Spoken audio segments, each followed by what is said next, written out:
Pearson Ravit's story begins with Dr. Stephanie Pearson, a passionate OBGYN at the height of her career. But when a shoulder injury struck during a precipitous delivery, her dreams were shattered, leaving her unable to practice medicine.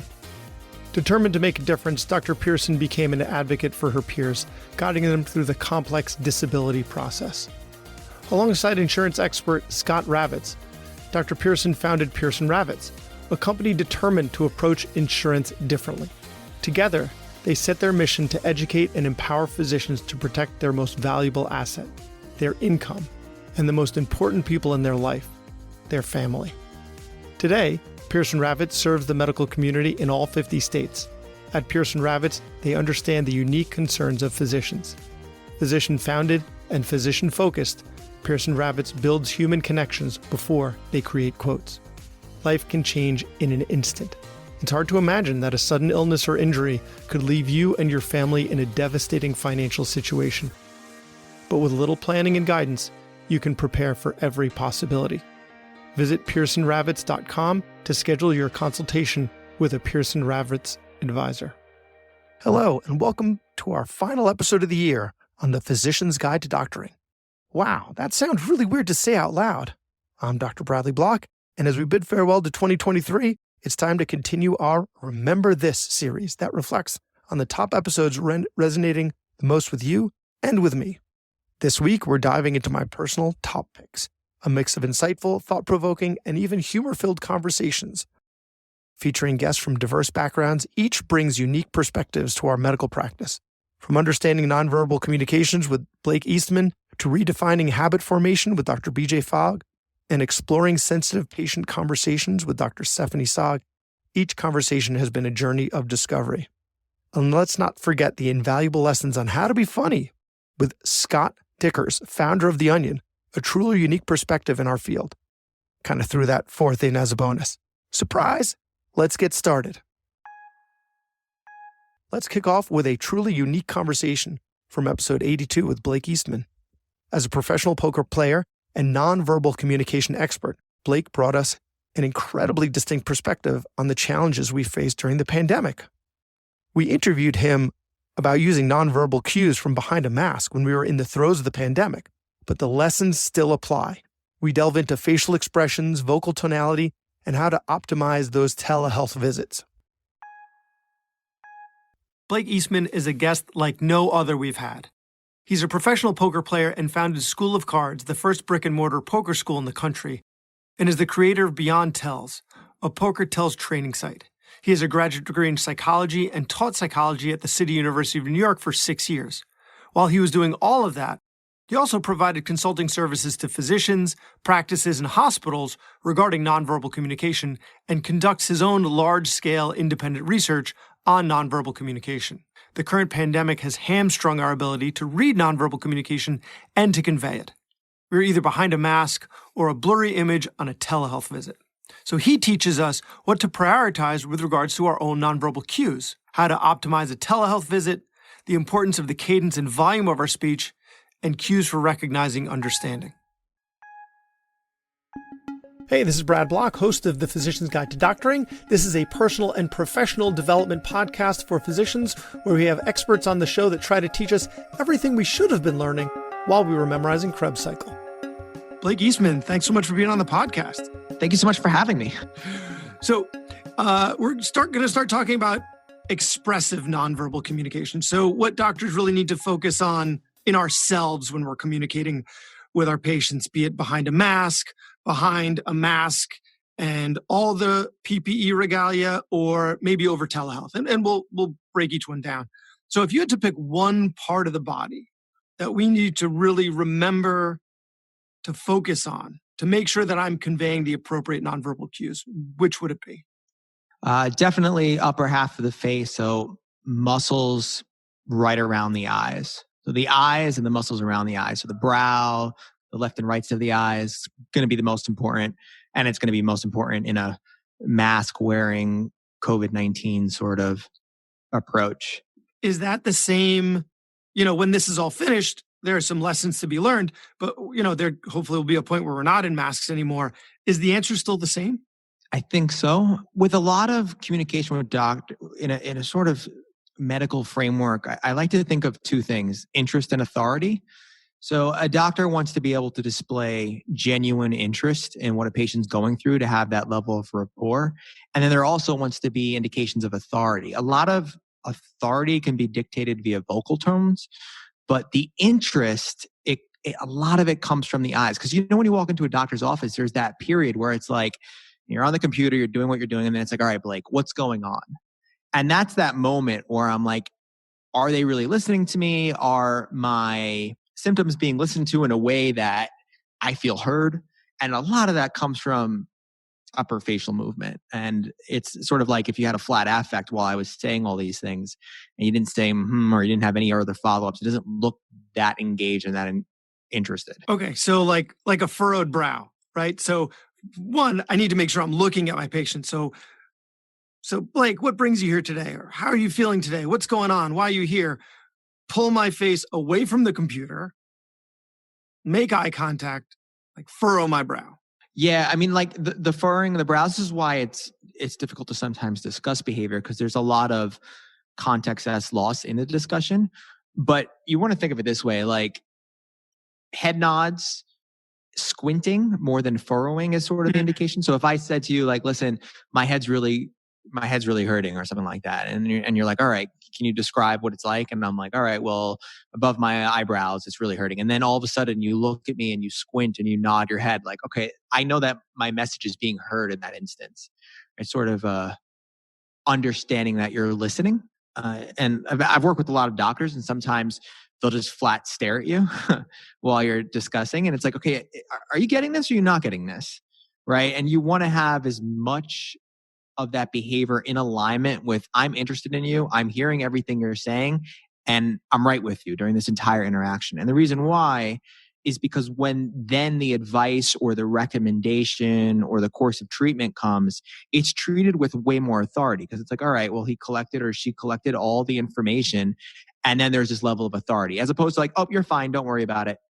Where it's like, well, did you even listen to what I was saying? It didn't even seem like it. And this is the same thing in a normal social context. If you were having a conversation with someone at a bar or having a conversation with somebody on the train, it's the same level of thing, but it's just so hyper-focused on interest and authority in a medical framework. So make it look like you're interested and concentrate on the upper half of the face. And in a dynamic way is, I think, what I'm hearing. Like, rather than like when I said furrow my brow, like that sounds like a fixed expression, right? I'm just furrowing my brow and there it is, fixed, as if like I'm concentrating on you, but squinting, nodding, like all of this is dynamic and needs to be used in concert. And just to be clear to the audience, we're not like pretending that we're listening. And if you're listening, you're following. But like if you're listening and you're stone-faced and you're like, haven't been able to get my Botox recently, so now my face is extra dynamic. But like, really, I mean, I think that's really a liability of Botox. Oh, if you yeah, get a lot of Botox, like the lower half of your face isn't moving because you're wearing a mask. Now the only thing is the upper half. Now that's not moving, but it needs to be. You need to make sure that you're conveying to your audience that you are listening and that you are present. And so so it needs to be dynamic. But what about in, like, let's say it's an inpatient setting or urgent care in ER, where you're not just wearing the mask, right? You're wearing a face shield, you're wearing a gown, you're wearing gloves. At that point, they might even have a tough time seeing your furrowed brow. What can we do in terms of, and I know you hate this term, I know, I apologize, body language, right? What can we do on that front? Well, I think the first thing that's important is we have this sort of model that we talk about when we're looking at any interaction, behavior, context, why. So what we're constantly doing as humans is we're identifying behavior that exists in a current context and we're determining the reason why. So what happens is when someone's wearing this gigantic shield on their face and their communication is sort of broken, I think it's really important for first to be the acknowledgement of the change in situation. I don't know what hospital group it was. I think it was Columbia. But what they started doing is they started taking pictures of themselves smiling and then taping it onto their shirts. Yes, I saw that. And it said like, this is what I really look like. Like that is an example of doing that with a picture, right? It's showing that like, even though I look sort of intimidating right now and my whole behavior is cut off, I am a person. I'm able to communicate with you just like anybody else, and sort of letting them know that. It's difficult though, because a lot of this stuff is doctors are busy, like you're seeing all these patients, you're moving left and right. It's sort of the little things that you need to improve on that have the biggest net effects. Touch can be a very, very, very powerful thing. But the thing that's tricky about touch is you got to do it right. If you touch somebody and it's not assertive and warm, it could become awkward and uncomfortable really quickly.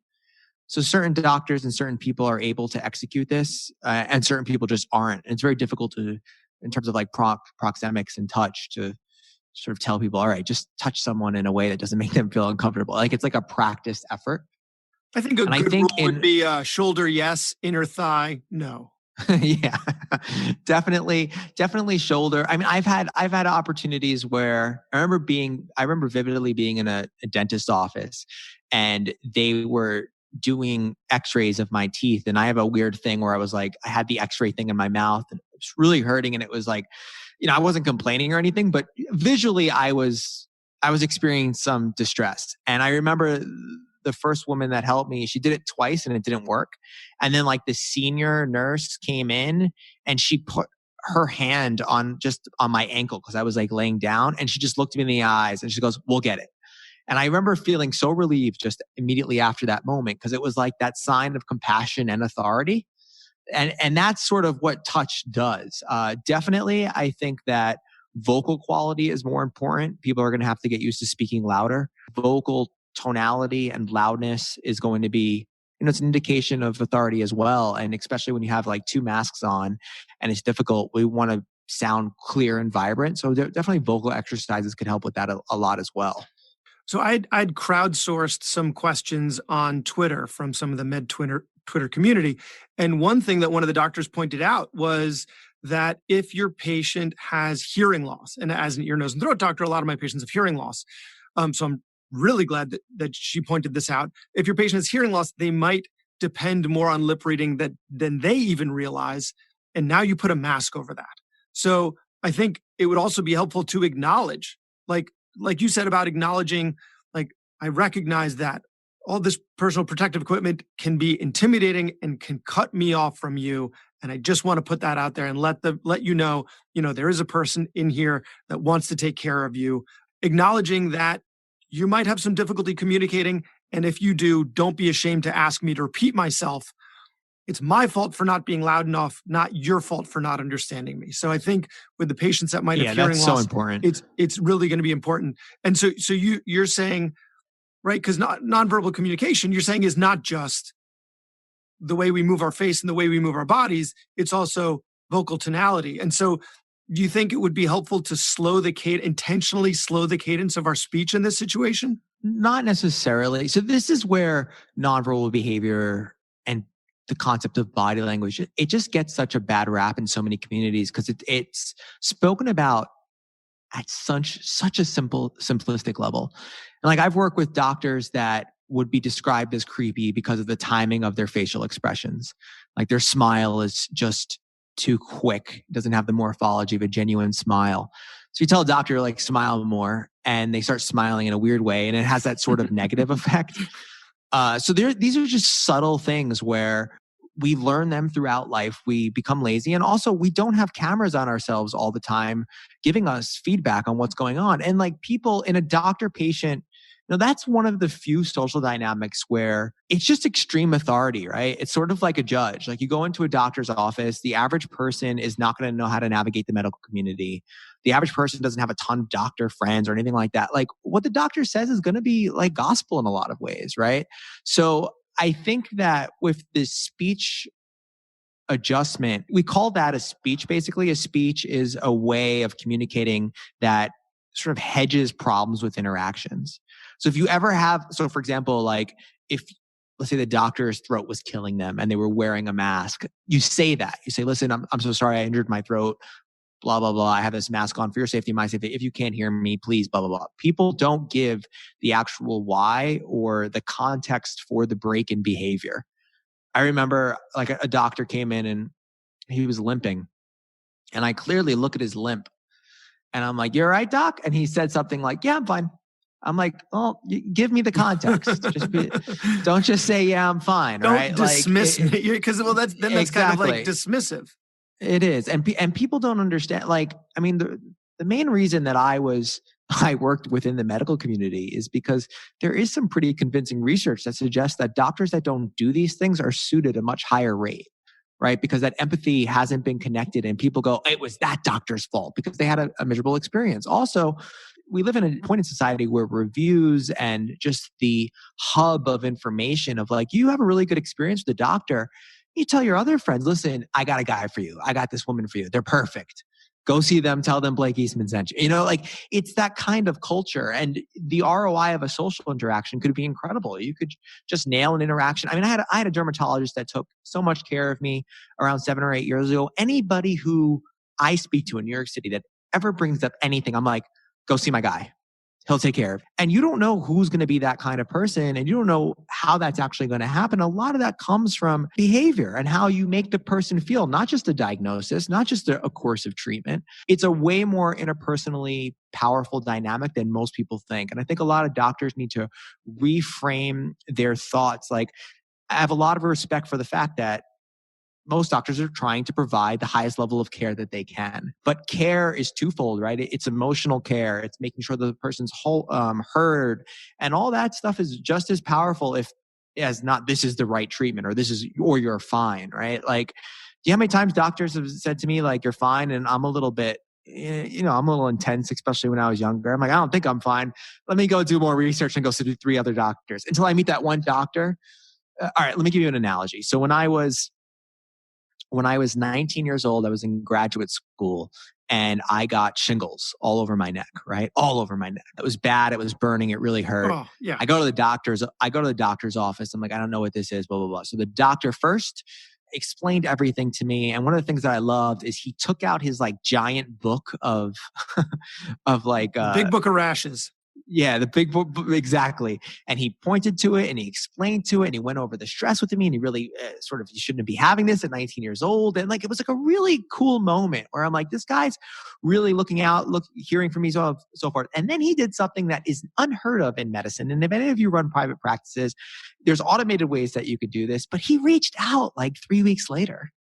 He reached out with a phone call and just said, hey, Blake, I'm just checking in to see if you're okay. And if the sort of stress has dissipated, if everything's okay, it's fine. I'm here for you. If not, give me a call back. And I was like, wow, it's never happened before. And it was just like an amazing interaction. And this is the thing. Everybody's doing this. E-commerce retailers are doing this. Restaurants are doing this. Everybody does this, but it's still slower in medicine. I think a lot of the... people had computers in their homes in the 80s and doctors didn't get a lot of electronic medical records until a couple of years ago. So we're 30 years behind the times in that. So, and that's an excellent idea for people to do to help build their practices, especially now. So if your practice is slow and, you're wondering how to get patients back, what Blake was talking about is you need evangelists. You need evangelists. Yeah. You need people that are going to be like, oh man, you gotta, and online. Yeah. The online reviews are huge. And another thing, a lot of the place I think that I get my patients are the town blogs. I'm not really fond of the misogynistic term mommy groups of the Facebook groups. That's a lot in our town that actually has that in its name, but people will go on those and they say, does anyone know a dermatologist? Does anyone know a dentist? Does anyone know a carpenter? Does anyone know?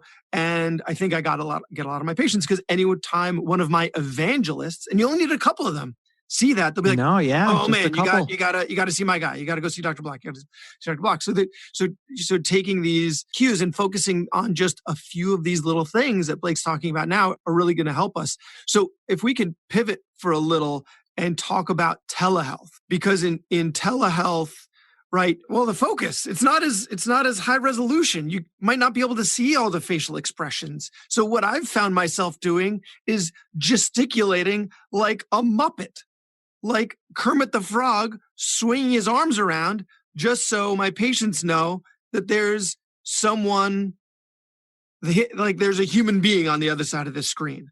Mm-hmm. Do you have any recommendations for it? And also with regards to the eye contact, like, are we looking at the patient? Are we looking at the camera so that the patient, like, it looks like we're looking at them, but then we're not really looking at them? Like, do you have any recommendations for telehealth? Yeah.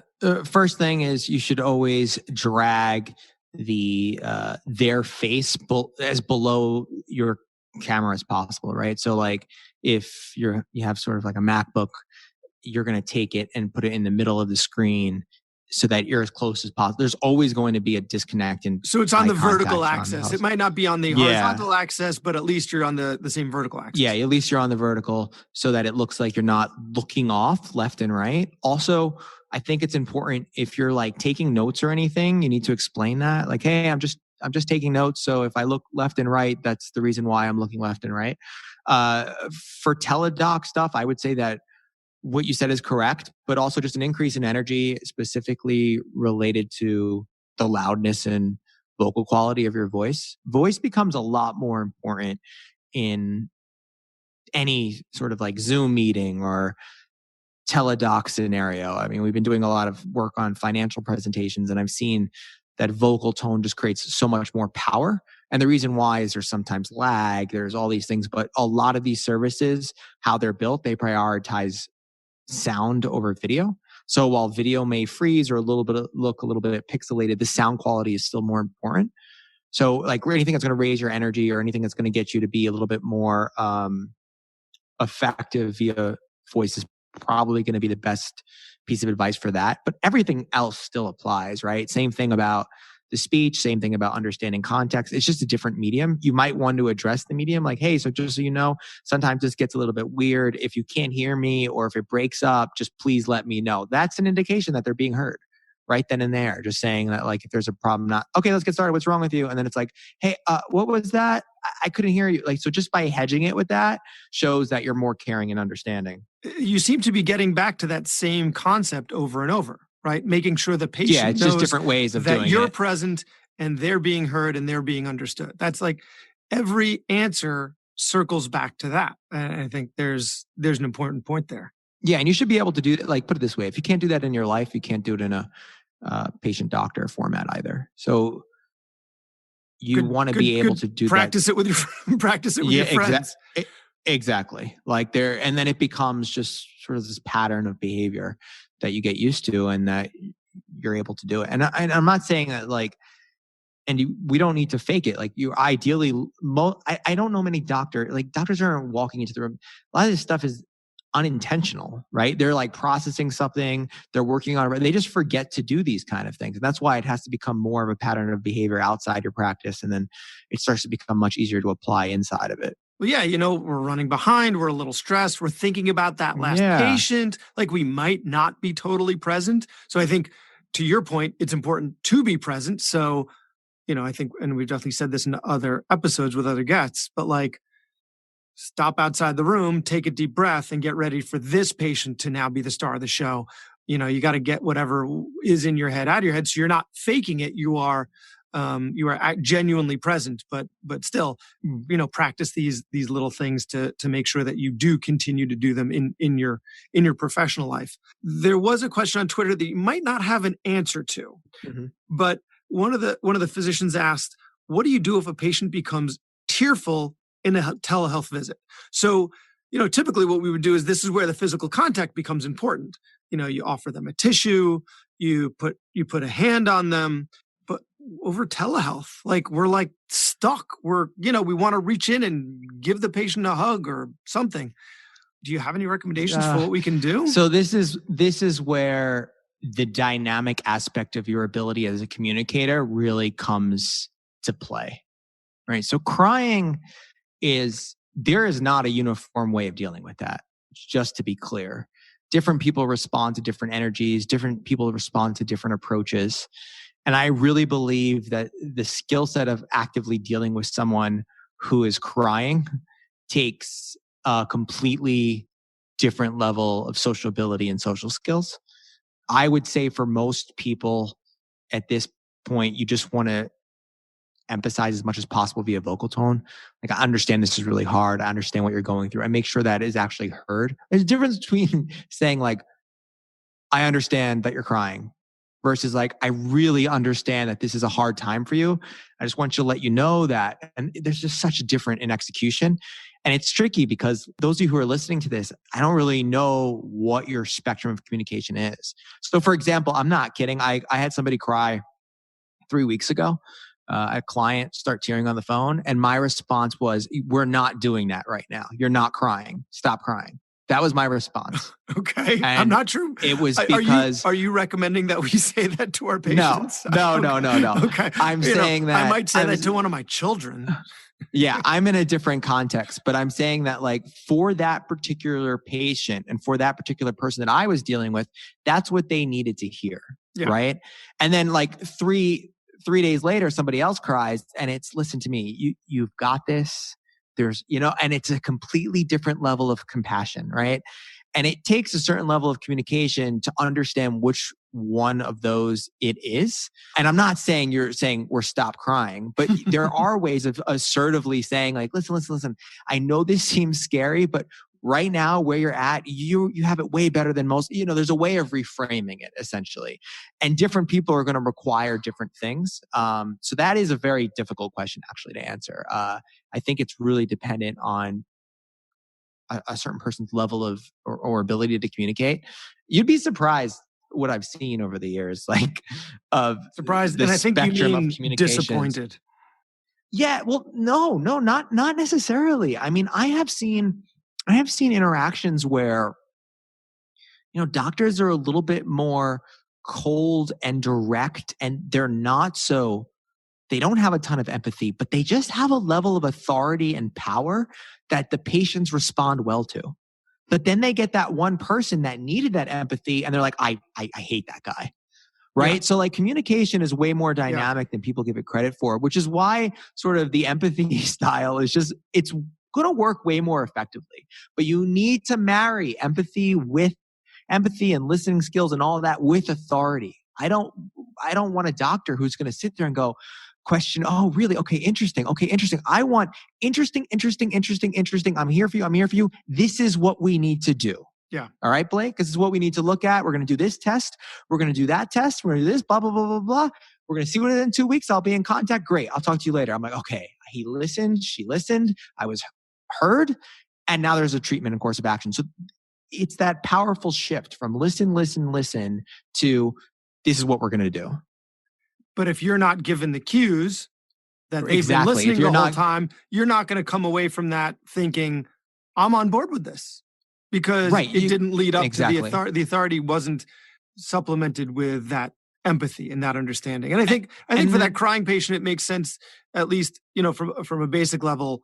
And I think this could be universal, is just acknowledging it. Like, this is really hard. Like acknowledging that they're right, being present, being there, acknowledging what they're going through. I'm sorry, this is really hard.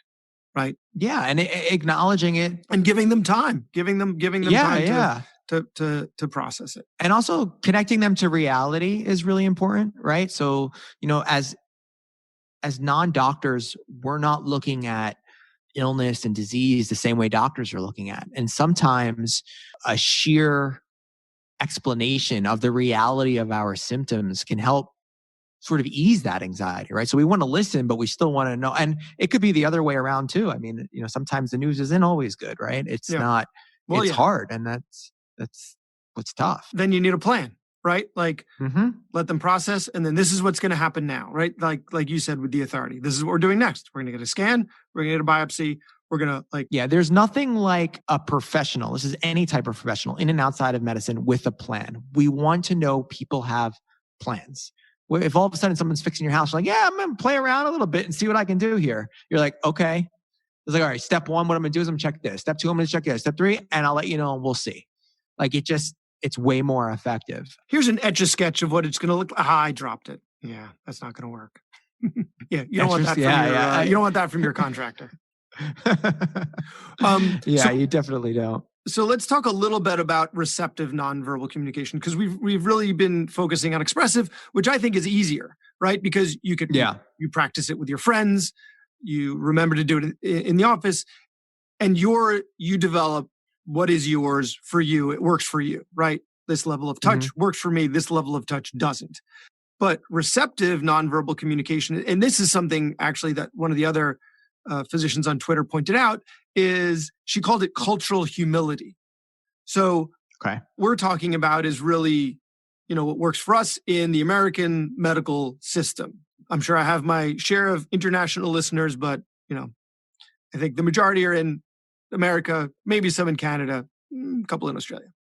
But, cultural humility, because if we're trying to interpret someone's cues, nonverbal cues, and they're coming from a different culture, or maybe even a subculture within ours that we're not familiar with, we might be misinterpreting things. So I think the focus really should be on your own expressive nonverbal communication, because receptive, and you were alluding to this, right? Every doctor is different, every patient's different, every situation is different. So it's really hard to just say like, yes, furrow your brow. Yes, squint your eyes. Yes, because it's going to be different. I think it's important to mention the importance of it's not cultural competency, because you can't. It's cultural humility, just recognizing what you don't know. However, right, do you have any recommendation, that being said, now that I've just added that disclaimer, for receptive nonverbal communication? For what, what should we be looking for in general? I don't really have many specific questions in this arena. Yeah, I mean, so first of all, I think that the culture excuse, I'll call it, when it comes to nonverbal behavior is a lot less of a thing than people think it is. Really? And yeah. And just for some context, so I spent the past 3 years traveling extensively across the world. So I was sort of like this, I ran my business remotely, and I spent a lot of time in Europe and Asia and Southeast Asia, and just was bouncing around a lot. And there are fundamental themes of emotional states that are pretty congruent. There's what I think differs from a societal norm standpoint is the willingness to show those themes, right? So, for example, if we talk about like anxiety, and we look at anxiety across the spectrum of different cultures, the manifestation of anxiety is the same. It's just certain cultures are not willing to show that anxiety, but there's still subtleties that anxiety is there, is what I'm saying. Right. So like some of the cultural norms that are related to or processing behavior, I honestly feel that I think the biggest concern would be like, I don't know, maybe certain questions are taboo, or certain things you shouldn't be asking, or like those kind of things. But I think from a recognition perspective, I can't imagine there being that much of a difference. However, I do know there's a big difference between how we perceive and how we understand authority across spectrum. And that would be important. I think the best people for this, so let's say your practice is moving, the best people that understand cross-cultural norms and the differences and changes are certified translators. Those are the people you speak to. So if you're ever dealing with, I don't know, let's say some sort of weird case where you have to go work in Japan, which is probably Japan is the most fascinating culture, in my opinion, just because it's so different from Northeastern sort of New York style of communication. Let's say I was going to Japan. First thing I would do is talk to a translator.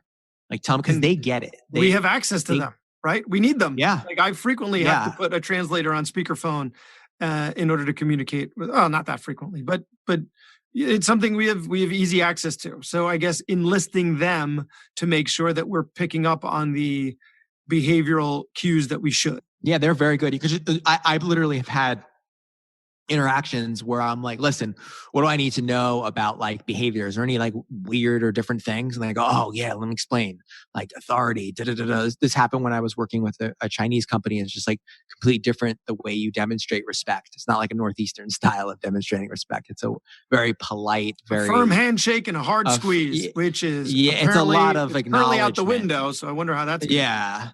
Yeah, I know but it's just a lot of vocal, like, thank you so much for having me here. Kind of, there are certain norms that exist in different cultures, and they can be phenomenal for that. But I don't really think it would. I don't think it would matter. Because think about the context. Like if you're in a practice in New York City and someone's coming to see you that doesn't have the same cultural stuff, like it's understandable. It's something like eye contact, right? If they're from a culture where you're not supposed to make eye contact with someone in authority. Yeah. Right? That might be, that's a big one. What we've been talking about, right? That might be interpreted as by me as disrespectful because they're not making eye contact. And there I am making an assumption about them. I guess the problem with this stuff is I'm always juggling two things. So I'm juggling the theoretical concept of this and then the application. So what am I going to do? Like have a list of the top 50 things in different cultures and then you're going to remember that the one, you know what I'm saying? Yeah. Like it's one of those things where of all the things that you are going to work on, understanding cross norm sensitivities from a cultural perspective is probably not the thing unless you're a traveling doctor and moving from thing to, culture to culture, or you open up a place in a certain area of Queens and you have a certain demographic that's coming to you. Like that's when it's really going to be important. I wouldn't want anybody listening to this to focus on it if it wasn't a direct need, basically. Yeah. That's an excellent point. There was one more question that I wanted to get to about receptive nonverbal communication, at least within the context of our culture, and that would be recognition, right? You mentioned it, understanding. So an in-person visit where someone has their mouth covered, also telehealth where we might not be able to see them so clearly. So for in-person, what am I looking for to see if the patient really understands what I'm saying versus a lack of understanding? What cues am I looking for? This one's trickier. Okay. So there might not be an answer, right? There might be. Yeah. There is an answer. Different. And that's the thing we find, right? So like when it comes to teaching this skill set, we find that the answer is take these interactions, lump them up into 5 to 7 different ways people communicate they're being heard, and expose you to hundreds of samples of video where you get to see those things. Then you go, I get it. You know what I mean? Like, okay, I see the theme here. It's kind of like if I showed you a bunch of videos of someone being awkward, you would quickly understand what an awkward situation looks like. To answer this specific question, I would say that first and foremost, I think it's really important to do follow-ups vocally to see how people respond that. Like literally saying, is that clear? Like, does that make sense? Like, do you understand that? Like being able to say that, I don't think that's done enough. Yeah. And also that creates the trigger point in which you'll be able to see. Meaning it's very difficult to like actively pay attention and sort of look for these things. You don't want to play a guessing game. So you can have a conversation and then like at the point of when you ask that question, you want to ask that question and then you want to look for some sort of vocal response, or you also want to look for some sort of behavioral response. Because a lot of people will say, I think it's also helpful to be like, are you sure once in a while? Because it's kind of like this. If I say, Brad, you okay? Like, yeah, I'm fine. I'm doing okay. It's like, are you sure you're okay? And they're like, last night was, the kids kept me up. I didn't sleep. And I think that kind of follow-up can work if there's not some sort of clear, overt sign that they understand what is being heard. Because if you push that too hard, it could come off as patronizing. And I think to that point, spinning it to your responsibility as the physician to make sure that you've explained it. So like, do you understand? Right. Is very different from, have I explained that well? Because do you understand me? If they say no, then it makes them feel like there's something wrong with them. But understand probably a bad am word. I explaining that well? Like, no, you are not. You are not explaining that well. Now the person doesn't have to feel like there's something wrong with them, that they're not understanding you. So I think spinning that question and making sure to say that in that specific way, and then looking for those suggestions of understanding. And this is it's also tricky just because I feel that there's such sort of an authority style norm that exists in a patient doctor for so many people that even if your language is right, people just like listen to the doctor. You know what I mean? Like that's kind of the style that a lot of people will, and then they'll leave the office and be like, I'm not sure what, you know what I'm saying? What just happened? Yeah. Yeah. Like what just happened? Like they'll just nod their head and be like, by themselves, like coming without your spouse to the doctor as a male patient.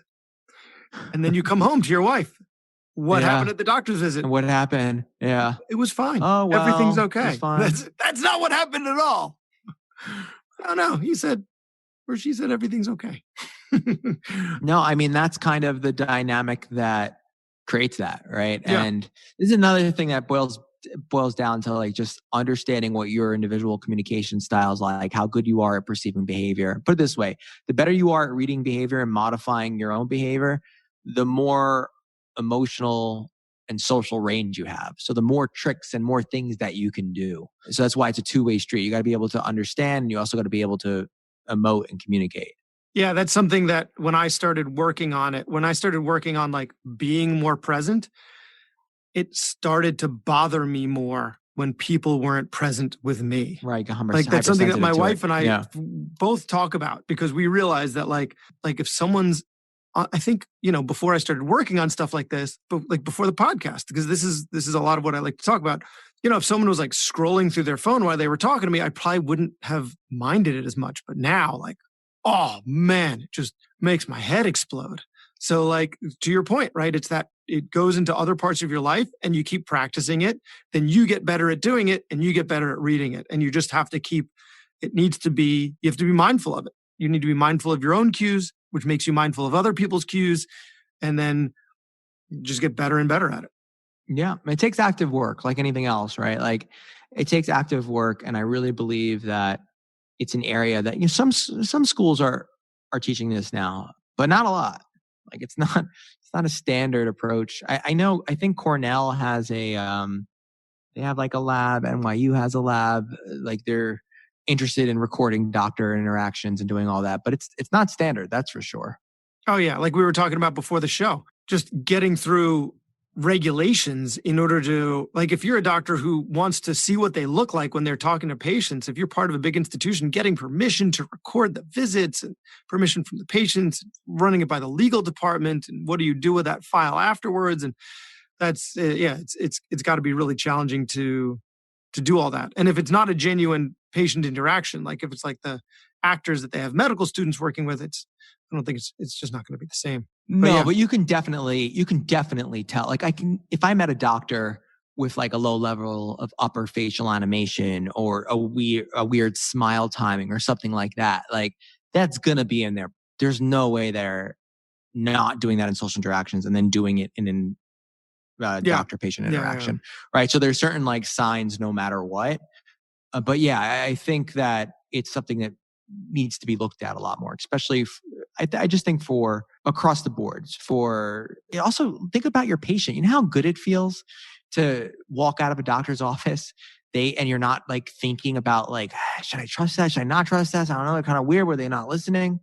You feel like a sense of resolve. It feels like, okay, there's nothing wrong. Like when I walked out of the eye doctor and they told me that my eye wasn't damaged and I'll be fine in 2 days and come back Monday if there's any problems. It was just this amazing relief. Because like, what if I lose my eye? This is irrational. It just falls out. Is it going to fall out? Yeah. What if I'm text messaging an eye surgeon. She's like, Blake, you're not going to go blind, but there's some complications that you should just go. And I'm like, okay, thank you.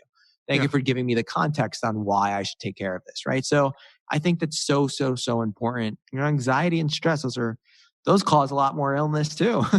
So you can be a catalyst in reducing that. Absolutely. Let's wrap up with just one point. Like, let's say you get something in your eye, you've got a rash, you slice your hand cutting an avocado, you're going to the doctor. What's one thing that is important to you as someone who is an expert in nonverbal communication that they exude? So the one big takeaway from today that you're just really hoping that this one doctor does, aside from, stitching up your hand. I weight the listening and authority piece very, very, very heavily. I'm also a pretty good patient in the sense that like I will ask questions in a way where I'm not like that annoying, but they'll be like inquisitive and interesting, like just checking about this, but I'm not annoying. I know how to like strike that interesting balance, but I need to think that there is a plan. For me, I hate when doctors rush. Can I just end with one story about this from my real life? Sure, absolutely. Okay. Perfect. So I had something on my arm. It was like a growth, right? And cancer is really big in my family. Both my grandfathers died from it, and mom breast cancer, just everywhere. And I had a weird growth on my arm, and I go to my primary doctor, and I'm like, "Hey, I'm just wondering, like, about my arm." And he looks at it for literally, it must have been less than a second, and he says to me, "It's nothing. Don't worry about it." And I was like, literally, just like that. It's nothing. And I was there for something else, right? And I was like, okay, like, and this was when I was a little bit younger and not as assertive as I am now, and didn't understand the medical community or anything like that. I didn't work in medicine. So I said, okay. So I go home, I'm looking at it.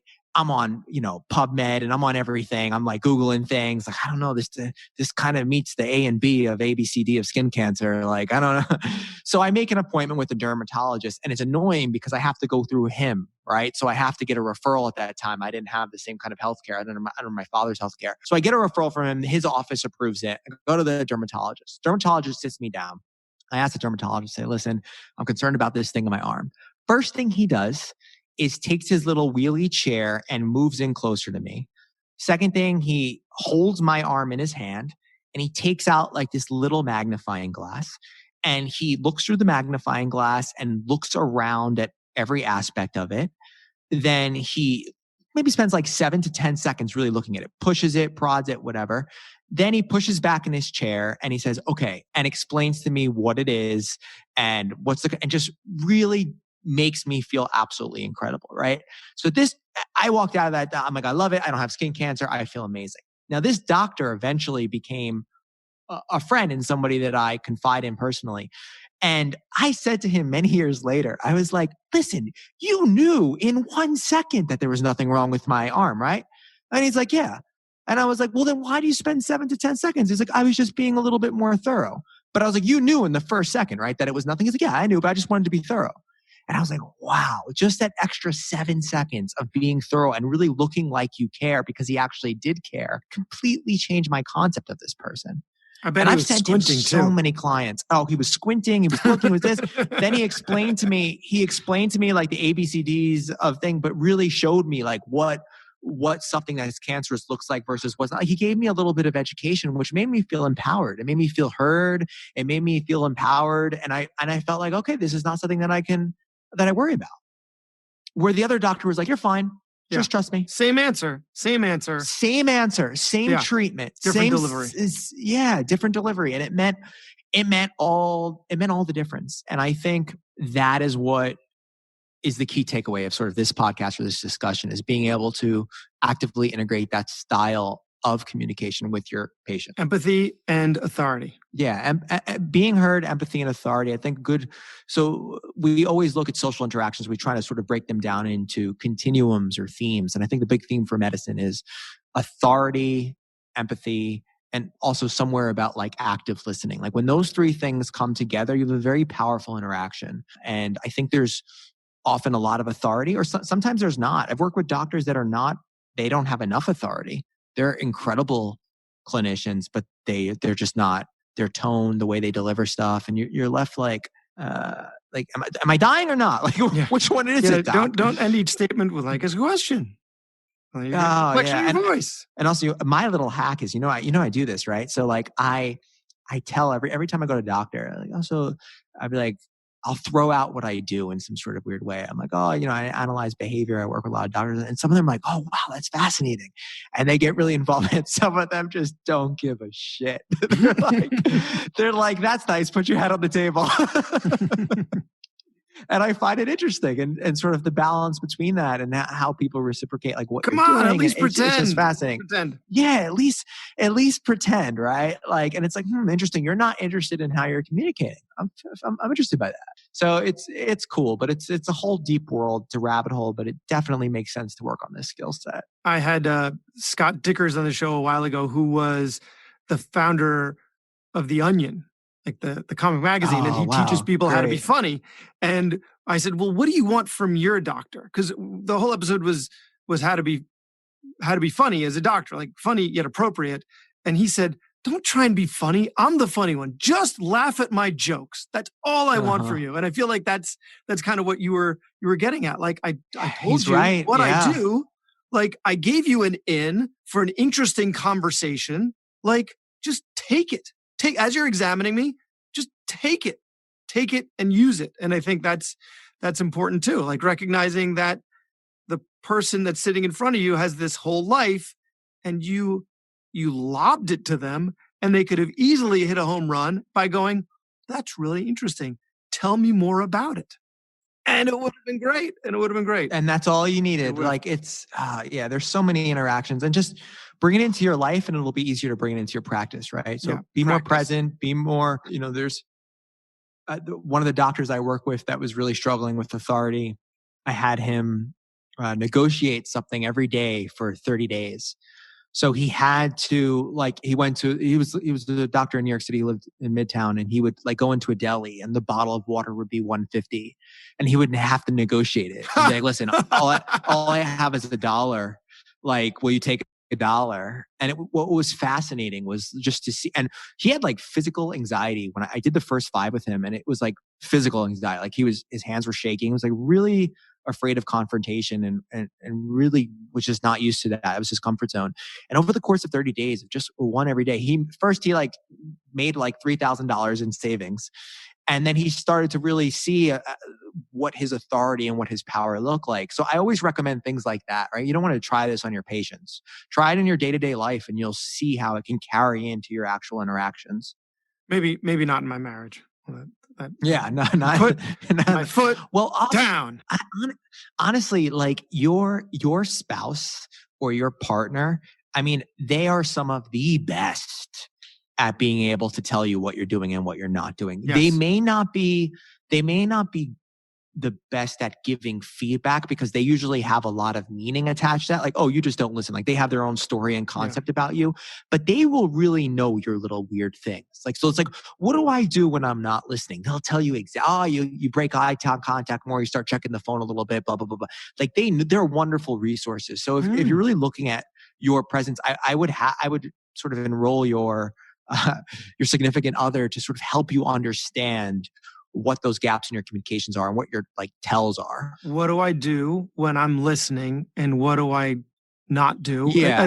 I think that's a great point. That's a great point. But just how do you know when I'm really listening? You have to be okay hearing that because you're not trying to pick a fight. This is no. You're trying to better yourself. It'll create a lot of cohesion, right? Who doesn't want to be around somebody that wants to know those things? It's powerful. Yeah. I don't have to ask in my marriage. I don't have to ask. She just tells me. Oh, God. It works out well. It works out. I'm getting better. I'm getting better. Well, this has been great. Tons of actionable advice that are going to help us turn those 1-star Yelp review patients into 5-star patients, and we'll have a lot more people that are be taking our advice. Because why do all that studying and why work all those hours if people are going to leave the office and go, you know what? I'm not so sure about that. But if they're going to take the advice because you said it with authority. You just said something I got to bring up. So you said 1-star and 5-star. So I have this big rule that I follow. And it's basically, I don't pay attention to 1-star and 5-star reviews because the 1-star people are crazy and the 5-star people are often crazy. What's really valuable is the 3s and the 4s.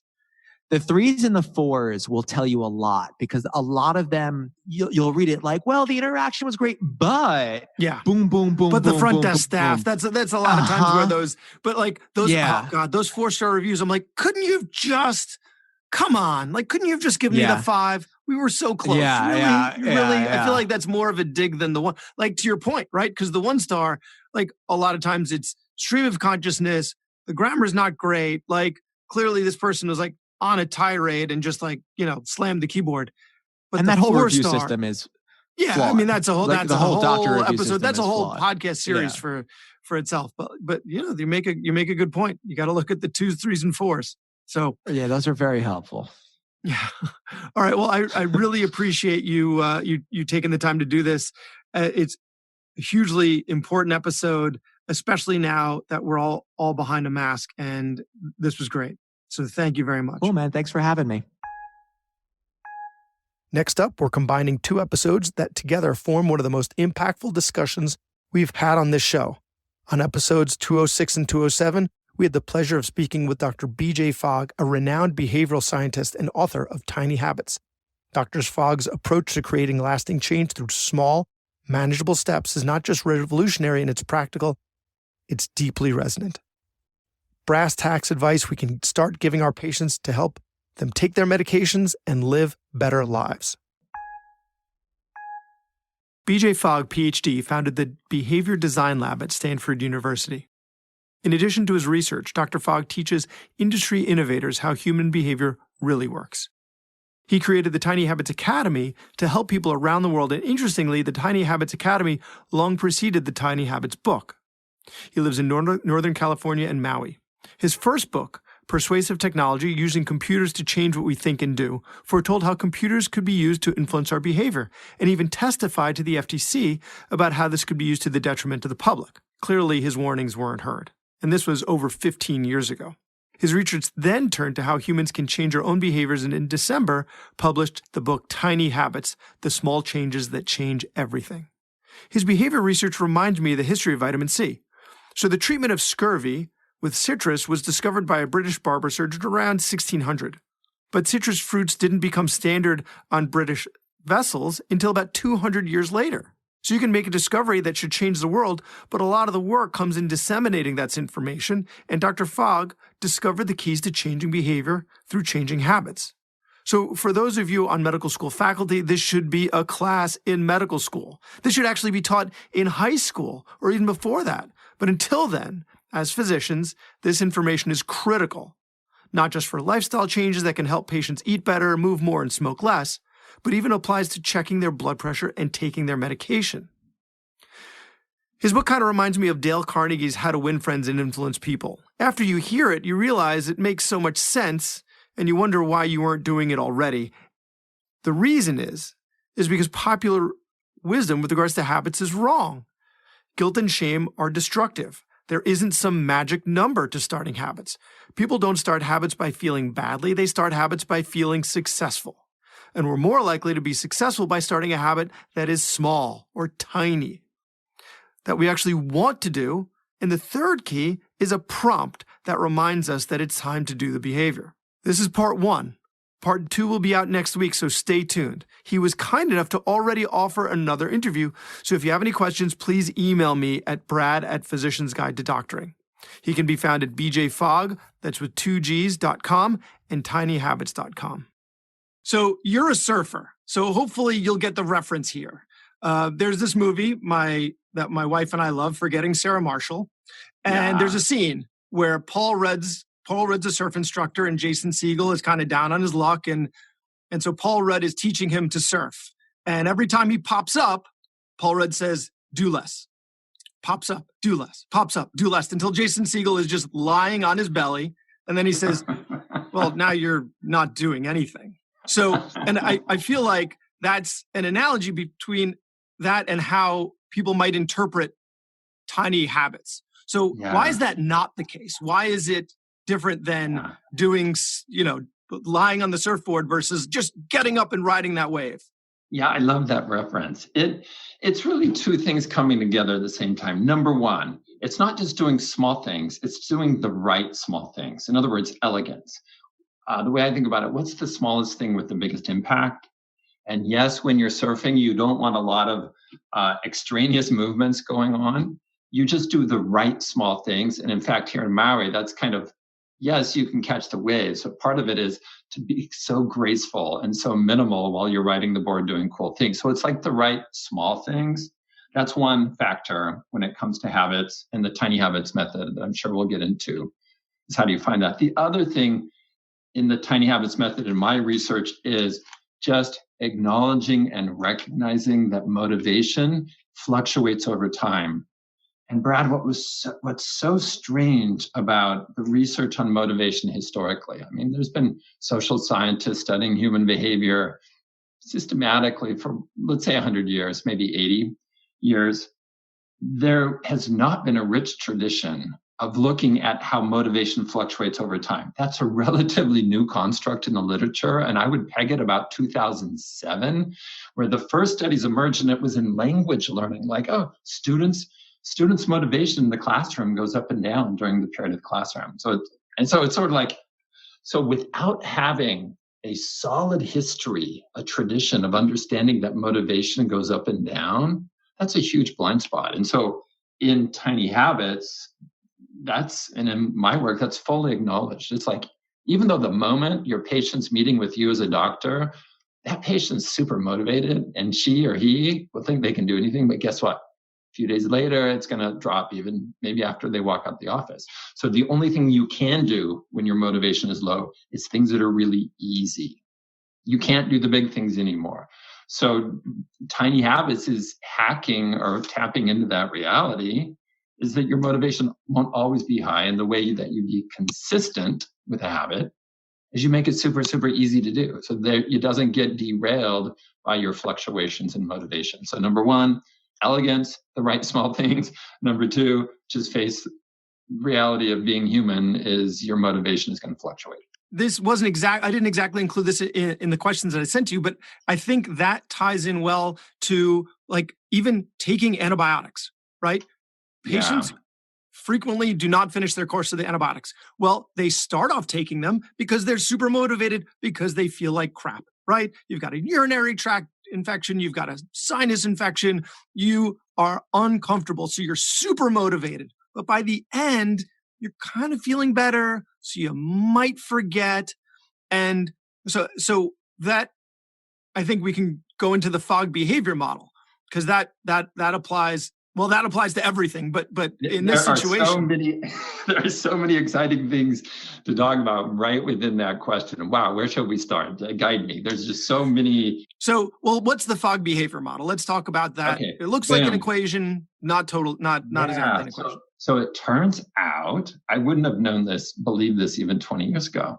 There is a very simple way for understanding all behavior of all people in all cultures and so on. And it goes like this.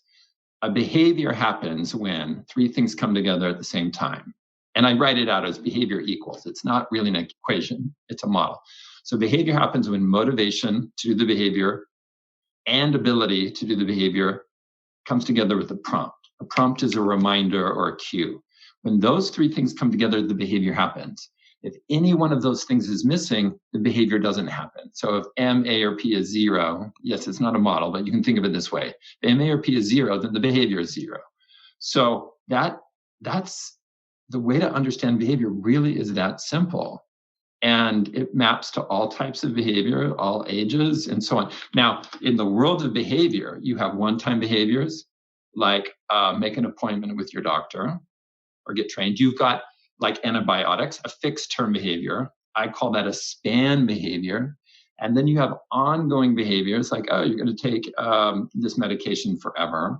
And then you have stopping behaviors. So within the broad world of behaviors, you've got all the way from habits to stopping habits to one time, and B equals MAP applies to all of them.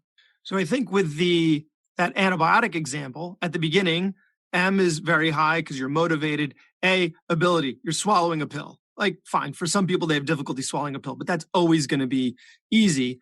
Although there are some ways you can make it even easier, right? Yeah. And I've heard, it was in your book, I've heard you talk about in other podcasts where, you want to keep it in a place where it's super accessible, right? Make it even easier. Super easy, yeah. And then the last one is the prompt. And I think this is the key, because that's the part that we usually leave out. It's the part that may not be as intuitive as the other two, right? So the prompt telling you that it's time to do it. So for someone taking antibiotics, maybe tell them a specific point in their day when they can do it. Yeah. In all of my work, it's all a system. I love systems. And it's not like an artificial system. This is how behavior really works. And over the course of 10 years, I've uncovered the system, and then I articulate it in my book, Tiny Habits, and in the trainings I do, and so on. So motivation to take the antibiotic drops to 0, they won't do it, even if it's easy and there's a prompt. So there's got to be, some awareness, and I'm not a doctor, but hey, guess what? You're damaging the future potential for this antibiotic by not completing this, right? So, and not all patients know that. Do all patients care about it? Let's hope so, but they may not. But there's other ways to sustain motivation through that. What is it, 2 weeks that you take an antibiotic, something like that? Yeah, could be anywhere. Then ability. So even if the motivation drops, if it's super easy, like you're saying, like it's right there on the counter, You don't have to open anything, or then boom. And then the often missing piece is the prompt. What's going to remind you to do this? In Tiny Habits, like every part of behavior with prompts, there's a system behind it. One, you can just rely on people just self-prompt, which is a bad idea, like just suddenly remember. Two, you can have people use what I call a context prompt. And that's really common. That's like Post-it notes, alarms, have your husband remind you, and so on. And then three is to use an existing routine to be your prompt. So every time you start the coffee maker, that becomes your reminder to take the antibiotic. Now, if this were an ongoing habit that people do forever, Brad, then using a context prompt is great, because then you just figure, where does this new medication behavior fit into my existing routine? And you don't have alarms and Post-its. But for something that's fixed term or one time, then yeah, having an alarm or a Post-it note or something like that is okay. So one of the points here is all behavior comes back to motivation, ability, prompt, but it depends on the behavior type and how you design successfully for that. Designing for a one-time behavior is very different than designing to get a habit to happen. And this middle ground around a fixed term, like a 2-week behavior, that has characteristics of both sides. And so what's exciting is to see it all comes back to this motivation, ability, prompt, but then it's like tinker toys. You assemble it differently depending on what the behavior type is. I think anyone who's been to a hospital knows that alarms don't really work well in the long term, because you hear all this beeping going on that's being ignored. So yeah, it just becomes white noise after a while. Are there any prompts that you've come across that also, kind of like the alarms, might only work well in the short term or not work at all? Ones that maybe our patients might say, oh, I could use this. And as it turns out, aren't great ideas. Yeah. Oh my gosh. There's so much I want to share. I guess I would have people think about it this way, and we can go deeper if you want. If it's a temporary behavior, then, using an alarm is fine. But if it's a habit, absolutely do not use an alarm or a Post-it note, because you'll become blind to that. And the times when the alarm goes off where it's not convenient, as opposed to something very specific in your routine, like pushing start on the coffee maker. You might do that at 4:30 in the morning. You might sleep into 5:35, or you might sleep into 9 o'clock. But there's a point every morning where you probably start the coffee maker. And then it's like, oh, after I start the coffee maker. So it's this very, not only does it not annoy you with all these Post-its or alarms, but it also adapts to whatever's happened to your schedule that day. And this is one of the hacks in Tiny Habits, is don't use external reminders. Figure out where it fits and find what it comes after. Look at your existing routine and where does this new habit naturally come after. And if you find where it fits quite naturally, it just is seamless. It's like you just plug it in to your this, then this, then this, and boom, you're off and running. And that's one reason that habits can form very, very quickly in the Tiny Habits method. I think the surfing analogy works. I actually surf on Long Island. It's not, they're like 4-foot waves, maybe if there's a hurricane, but then I'm not out there. But I think the surfing analogy works there too, right? Because it just seems effortless. Like the people that really know what they're doing, you look at them on their board and they're so relaxed and and everything just runs so smoothly. Yeah. So if you can find it, integrate it into a place where it then becomes effortless, it's really hard to ignore that prompt. Yeah. And you make the distinction between like the trailing edge of the prompt and the prompt itself. So you wouldn't make it like after when you're drinking your coffee, because that's a long span of time. It's something very specific, like you push the button on your coffee maker.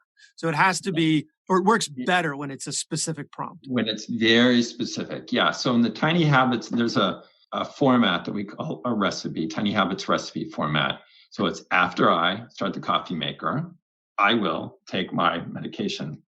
Or after I brush my teeth, I will floss one tooth. And what you do is you design that recipe And if it works, you keep going. If it doesn't, you redesign. Now, often it won't work if what we call an anchor, it's the existing thing you do. If you say, after breakfast, I will take my medication, what we've learned through our research on tiny habits is that is so ambiguous and fuzzy. It's like, at what moment in time is after breakfast? So you use the term and thank you for that. So you find the trailing edge. So you look at your breakfast routine and say, what is the very, very end of breakfast? Oh, I start the dishwasher. Okay, then that, rather than saying after breakfast, I will, you say after I start the dishwasher, I will, feed the cat or whatever it is. And even the slight shift like that can take a habit design from not working to working. And that's part of what we teach in the Tiny Habits method and the Tiny Habits coaches is look at people's recipes and help them. And that's why I called it a recipe rather than a formula or a template.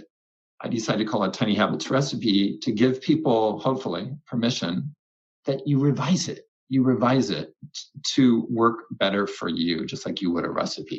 And I think giving people permission to do that, right? Because typically the typical tropes of exercise more, eat better, move more, right? That we're all trying to do more of. There's all this guilt associated with not doing it. So I think by describing it that way, you're also giving them permission, like explore, see what works for you. The first couple of times you do it, it's not that you're going to have to refine this. Like you're giving them permission. So maybe you're also cutting down on some of that negative talk, that's negative self-talk that comes along with it. It's a radical shift in mindset. The tiny habits versus the old way. So just to be really clear, it's going to be controversial. And I've had physicians come work with me at my boot camps and stuff. And I remember some from Kaiser Permanente after the first day. They were like, oh my gosh, BJ, we get one class in medical school on this, and this is what we do all day, every day. Thank you so much. We need this so bad. So kind of Thank you. That validates my entire podcast because that is the point of my podcast is everything that we should have been learning but didn't learn. And yes, the understanding fat metabolism and memorizing all the enzymes, not nearly as important as actually being able to help someone to institute change. Yeah, absolutely. So one of the things, bad news and good news, I'll start with the bad news. The bad news is what our Western culture says about behavior change, what you see in magazines, most of it, when it comes to behavior change, is wrong, or it doesn't work, or it only works for people who are already going to CrossFit, okay? Unusual people. And so one of the best things you can do is to try to forget all of that stuff and don't apply it. Guess what? You don't have to actually set goals to change behavior. You don't actually have to be accountable to change behavior. Those things can help, but you don't have to do those things. The good news is I've condensed what actually works. And let me give it at the highest level. And then we can get down, if you want, into some of the details. At the highest level, here's what, if you're helping people design for lasting change. So again, within the world of behavior, there's all sorts of behavior types. Creating habits, lasting change, ongoing engagement. I'm going to use those as synonyms. There are two keys to that. Number one, help people do what they already want to do. So help your patients do what they already want to do. If you don't do that, it does not work. You all know this because you've been there. Next, help people feel successful. And if you do those two things, you got a really great chance of creating lasting change. If you miss on either one, I guarantee the change will not last. So what you can't do is force people or somehow manipulate people into doing things they don't want to do. That does not work. And number two, so I call these maxims. That's maxim number one. Help people do what they already want to do, which is like 20 years ago, I would never believe that would be like so important. It's massively important. It sounds like something Yogi Berra would have said. Right? It's like a truism. You can get people to do what they already want to do, but surprisingly, they're not already doing it. So yes. You help people do what they already want to do. And the maxim number two is help people feel successful. And those two things together, that's the secret sauce for designing for lasting change. Now, there's techniques to do each one well, but that's what you're shooting for. So any change program, that is not doing those two things will not work to create lasting change. So you can just use those as lenses or litmus tests of, here's this change program, or here's this thing. Will it help me in my life or my family or my patients? And that's why setting goals sometimes does not help people feel successful, because by setting the goal, especially if it's ill-formed, all they do is feel unsuccessful. I'm not achieving my goal. That's why accountability is a mixed bag. Because for some people to report in, I miss this, it's not helping them feel successful. Now, for some people, well, but I just want to call that out, that it's not about these techniques like accountability buddy or don't miss 2 days or whatever. It's these high-level principles that, and it's not only for your personal behavior change or your patients, every product or service. So part of the teaching I do is for people that are creating products and services to change behavior. Everything that's gone big and lasted over time does these two things. So Instagram, helping people do what they already want to do, helping people feel successful. And one of the founders was one of your students, right? Yeah, one of the co-founders is in my class. Wow. And the idea for it came up in my class. Now, this is before I had all the dark sides associated. It was very earnest and uplifting concept in the early days, for sure. So yeah, just a way to share yourself without all the baggage. Yeah. So if people listening to this don't remember anything else, in fact, it's more important than my behavior model. It's those two concepts. And I'll just translate. Help your patients do what they already want to do. Help your patients feel successful. And I think it's important to make distinction also between what they actually want to do, not what they want to do, right? Because if they're someone who want to exercise, but they don't actually want to exercise, they're not going to do that. So you have to, start from a place like pick an activity that they already enjoy that might not be exercise. It might be gardening or dancing or something along those lines. Like, what do you enjoy doing? Like when you're starting that conversation, what do you enjoy doing? Not like, what's your favorite workout routine or, Yeah, absolutely. And that is so important. And I know that takes time during a clinical visit, and there's some ways to compress that I think we'll get to. But yeah, for sure that. Now, sometimes, now we're going to like level.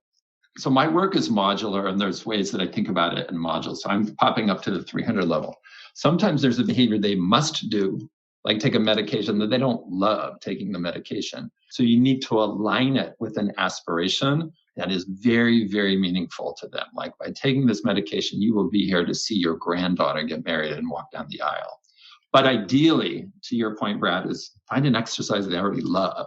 So they love surfing or they love roller skating, and that helps them also be healthier. But if you can't do that, then you make really clear the connection between taking the medication and something that's deeply meaningful to them. So you had mentioned your flossing experiment earlier, which I actually had brought up to my dentist. I didn't even realize it was well before the book came out. I didn't even, because I'd been hearing about your research for a long time. So I told my dentist, what if you told your patients to just floss one tooth? What if you told, and she said, well, I just tell my patients to floss if they don't want their teeth to fall out. Yeah. So that, that I think harkens to the older way of thinking of like, it's their responsibility. It's not my responsibility. Like here's the antibiotic. I'm giving you the tools. You can do it on your own. Yeah. So this is, I think, a little more metaphysical question. Like, why doesn't that approach work? Why doesn't eat better or you're going to die work? Well, let me map it to the behavior model, and then we'll get into things that are a little more conceptual. So the tiny habit recipe of after I brush, I will floss one tooth. What it's done is taken flossing and it's made it easier to do. So it's taken the ability factor and made it so easy that even when my motivation is elsewhere, I can still floss one tooth and I can still feel like I'm the kind of person who flosses. The hygienist or the dentist, I forgot what you said, result like, oh, just only floss the teeth you want to keep. That's a motivational approach. So notice the difference here. And this is kind of the old school of thinking. Even the phrase motivate behavior change, where people think that's all encompassing. No, you can facilitate behavior change, you can prompt behavior change and motivate behavior change if it's a one-time action or temporary, but not for habits, because over time our motivation shifts. So that will work. She or he can effectively scare a small percentage of people into doing it because, like, oh my gosh. But human nature, just human beings, our motivation goes up and down. And then we have these motivations to do other things. Like in the moment that, morning, we're getting ready for homeschool, my kid's screaming, I can't floss my teeth right now, right? Because we get motivated to do other things. So it's just not. And so in the book, Tiny Habits, I call this the motivation monkey. And I'm sorry to monkeys because I love monkeys, but there wasn't a good another alliteration phrase for that. I was going to call it motivation monster. Motivation marmoset doesn't work quite as well. Maybe we'll do that in the paperback version. But it's just unreliable. You can't rely on high levels of motivation. And that's part of just what I acknowledge as a researcher. And then in the Tiny Habits method is, if you want to be reliable doing a habit, don't rely on motivation. Design it so it doesn't require much motivation. But one thing, Brad, let me add this. But then in Tiny Habits, you can always do more. You don't just stop at one tooth. If you want to do all your teeth, terrific. If you want to do 20 push-ups rather than 2, terrific. So you set the bar super low, and that's all you have to do is one tooth. And anytime you want to do more, you can, and you think of it as extra credit. And notice the shift there. What you're doing is you're helping people feel successful. It's like, man, I've flossed all my teeth. I'm a superstar. I'm an A+ student, right? So by setting the bar low, you're setting people up to feel successful, which then, and we measure this week after week in Tiny Habits, helps people change their identity. Oh, I'm the kind of person who cares about my teeth. I'm the kind of person who can follow through in changing my behavior. I'm the kind of person who achieves, which would not have happened if the bar were high. That happens when people feel successful. So there's so many, they're subtle. And once you just look around your life, what your kids do and so on, you'll see how these principles play out. But it goes so against the traditional wisdom, the old way of thinking about behavior change. I feel like everybody is waiting for the epiphany, right? Everybody is waiting for that moment where they're going to be like that person on the cover of the magazine that suddenly had a mindset shift and they were a different person. And there's a movie, I think, on Netflix about a guy who goes across the country blending all of his food and showing everybody how they should juice or something like that. But he had like an epiphany. He had a moment, and we're all hoping that the next thing. And so I have patients like that, right? Where I might recommend the Tiny Habits methodology to them, right? I might describe the Fogg behavior model, but they're like, no, I'm telling you. And so they're so motivated. Sure. It's time for sure, Brad. This is going to work. How do I don't want to deflate their balloon, right? I don't want to take away from that motivation, but I also don't want them to end in that feeling of shame and failure that seems to keep happening, and yet the process keeps repeating. So how do I convince them? Perfect question. And there's so much in my book, but this is not in my book. Okay. So good question. I call this a dual track strategy. The dual track is, if they want to do something big, you let them try to knock it out of the park. But, and by the way, let's just do this tiny thing. And by doing this tiny thing, you're going to learn the skills of change. And it might seem insignificant, but let's do both, right? So you don't want to make them feel like you haven't heard them or you're being unresponsive and they're super eager, and just say, give it a shot, but also let's do this tiny thing. And just, get you to tidy one thing or to eat, this healthy snack, or sometimes just floss one tooth or do one wall push-up. And in that way, you get both at once. So you do a dual track strategy. And most people will absolutely fail on what I call a big leap. But if the baby step is designed well, if it's designed with the Tiny Habits method, they'll succeed on it. And when they come back, you know what? My walking 2 hours a day didn't work. But guess what? I'm flossing all my teeth and I'm great. And I've done, and by the way, thanks to that, I'm doing a lot more. Because that's how it works. These tiny successes open the door to lots more. And there are two reasons I really love that. One is you mentioned the identity shift. And so when you have that identity shift, you can be like, you start thinking about yourself differently, like a runner. Why does a runner run? A runner runs because they're a runner, right? And so then they find time.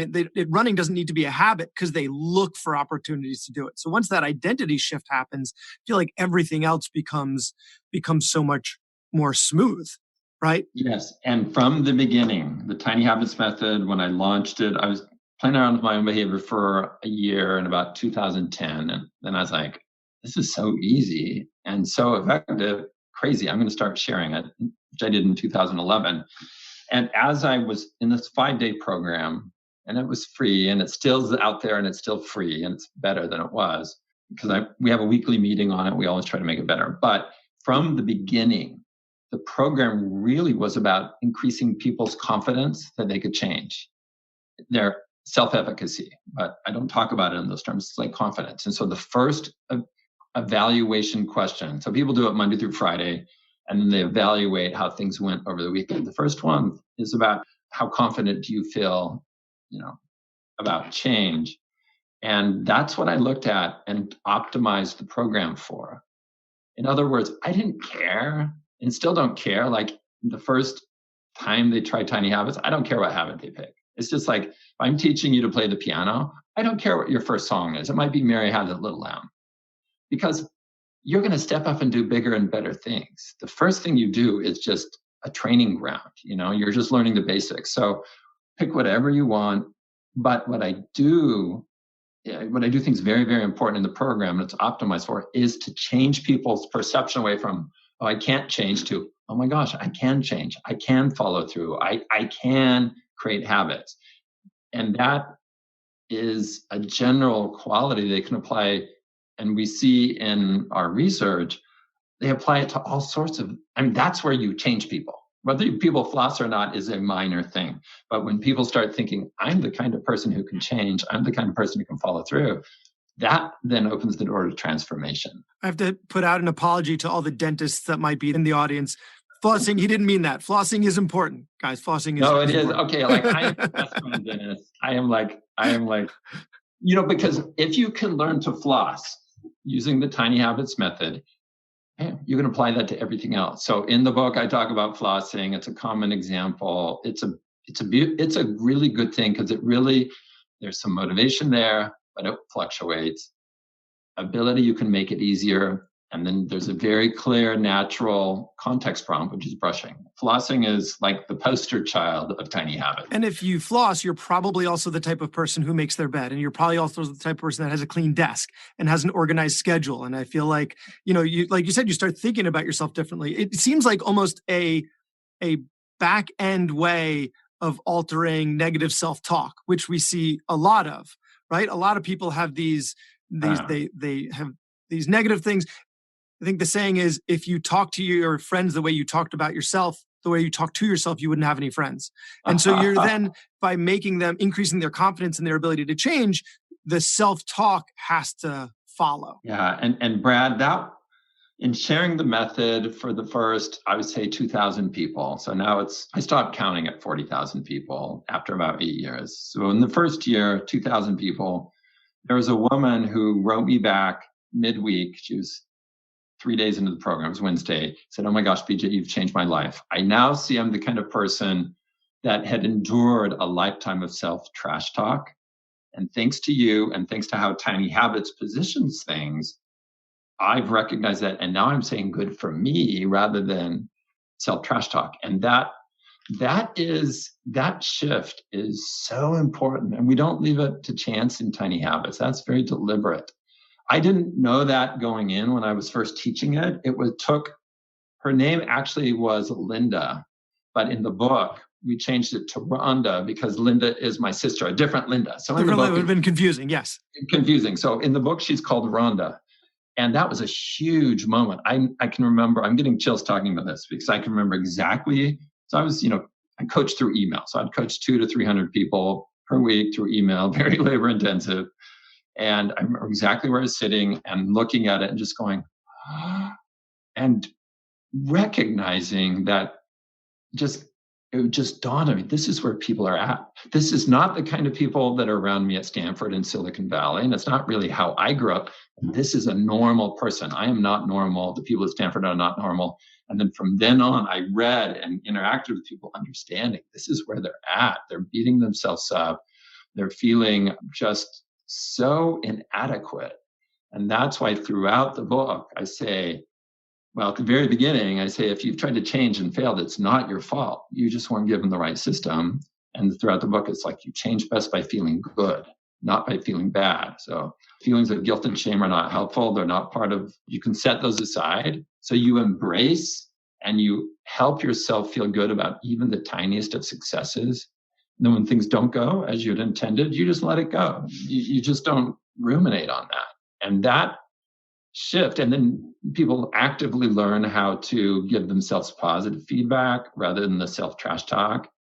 And that just ripples out to so many other aspects of your life. It's just, if there's just one thing I could wish that my work, I mean, if only one thing, it would be that people are nice to themselves, that they stop beating themselves up, and they acknowledge their successes. And I'm using all those as kind of the same thing in different words. It's just that in some ways, that's what the subtitle's about. The small changes that change everything. That is, it is a small change, but it changes everything when you view yourself differently and your inner dialogue is different than it was before. Is paleo the best diet? Is keto the best diet? Should I be recommending intermittent fasting? And I think all that dogma is really aimed at like the 1%, right? The 1% of the population that is already exercising, already fit, and they're trying to get fitter, already doing these things. But that's not our patients, right? That's not who we really need to help. We need to help people make these small changes that then accumulate over time, because they're also, it's, to your point, that they're stickier. These big changes are just not, unless you're the 1 in a million that has that epiphany. And so that other maxim of yours is you help people by getting them to feel good. And there was an article in the Huffington Post a few years ago about there were a number of patients that felt they were fat shamed by their doctors, right? They find every doctor's visit onerous because whatever they're coming in for, the doctor inevitably makes it about their weight. Then they end up feeling bad. This authority figure has made them feel bad about themselves.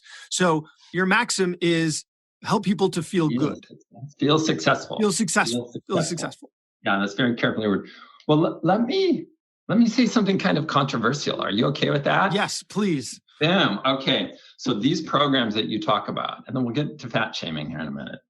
The programs and the covers and the bloggers who are misleading people are, I think, being evil. I'll just say it. They're being evil. And I'm struggling a little bit with my own ethical responsibility of calling those people out, okay? Because they're misleading people. Or even and when I read about this, see this TV show or see this article, I just cringe. It's like, no, this will not work for everyday people. And in fact, there is a book out that has now sold over 1 million copies, huge, huge seller, that on the cover claims to have a proven way to break bad habits on the cover. In the book, he doesn't deliver that, but the book is sold massively. Now, 1 million people have been misled about breaking bad habits. They've been let down, and now they're blaming themselves. So, and you can easily find this book. Now, do I, as a researcher, step up and say, no, people, you've been misled? Do I raise awareness that this is misleading you? And this person that wrote the book is incredible at marketing, and he continues to do this. But I have a book and people are going, oh, you're just, this is because you have a book. Well, no, I think I have an ethical responsibility. So I'm kind of stuck right now. So it's, yes, we have things in the media that people pay attention to because it is the dream, but it's unrealistic. We've got bloggers writing books, deeply misleading people about things that matter so much and damaging them. And then, what do I do about that? So, Cal, if some of you have insight, let me know. But now you know how all of us feel every time there's another coronavirus YouTube video or article that goes viral that is just full of misinformation. And then, all our patients are bringing it up. It's on social media. We're constantly having those conversations because it's what people want to hear. Like, I've got this easy fix. And as much as your point with tiny habits is you are helping people do what they want to do and you're making them feel successful, it's still small habits that accumulate over time, which is not the same as the epiphany moment that your life is going to change tomorrow. Yeah. And it's not magic. It is a process. And I'm very careful in the book not to say be patient, but guess what? Be patient. It's like planting a garden, because I learned that nobody wants to hear be patient, but I say it's a process. It's a process. Like out here, so here in Maui, I do have a garden, and the fact that we're going to be here for a long time because of coronavirus, it's like, okay, I'm going to get a little more serious about my garden. And, you just do what you need to do with the seeds and the sprouts and replanting them. And you're going to have the result. You cannot force it to grow. It's not magic. It's a process. And you just do the right process. And that's kind of what Tiny Habits is. Though people are looking for that quick fix miracle. And that's what this blogger guy knows, is put the right phrase on the cover and he'll sell millions. But back to fat shaming, that is, I kind of use that as an example in the book a little bit. I don't have like a magical answer for that, except go back to the maxims. I mean, this person in front of you, and this really helps me. I'm not a medical professional, but I do help a lot of people, whether it's my students or just even helping one of my Stanford students progress. Here's this human being. What do they already want to do? How do I help them feel successful? And as long as I'm doing those two things, I feel like I'm on very solid ethical ground. Now, I don't manipulate people. I don't tell them fake things about them to make them feel successful. I think what is the most, and this might be really helpful, what is the most positive, true thing I can say to this patient about their health and how they're managing the health? Even if, and this might be controversial, even if that leaves undone or unsaid something else, and because I haven't done research on this, but my sense is you are helping that patient way more by pointing out the most positive, true thing, rather than saying, guess what, your weight can be a real problem, right? Because once they feel like I'm succeeding and I can change, they will then step up and do the bigger and harder things. That's the process. You can unlock that in them. Would it make sense to maybe then sidestep that issue, right? Sidestep something that's as emotionally charged as their weight, because it's not like they don't know it, right? They know it. They're reminded of it every moment of every day. So maybe find something else that they want to do to teach them the Tiny Habits method. And then that starts the snowball effect, right? Then it changes their self-talk without the flashpoint.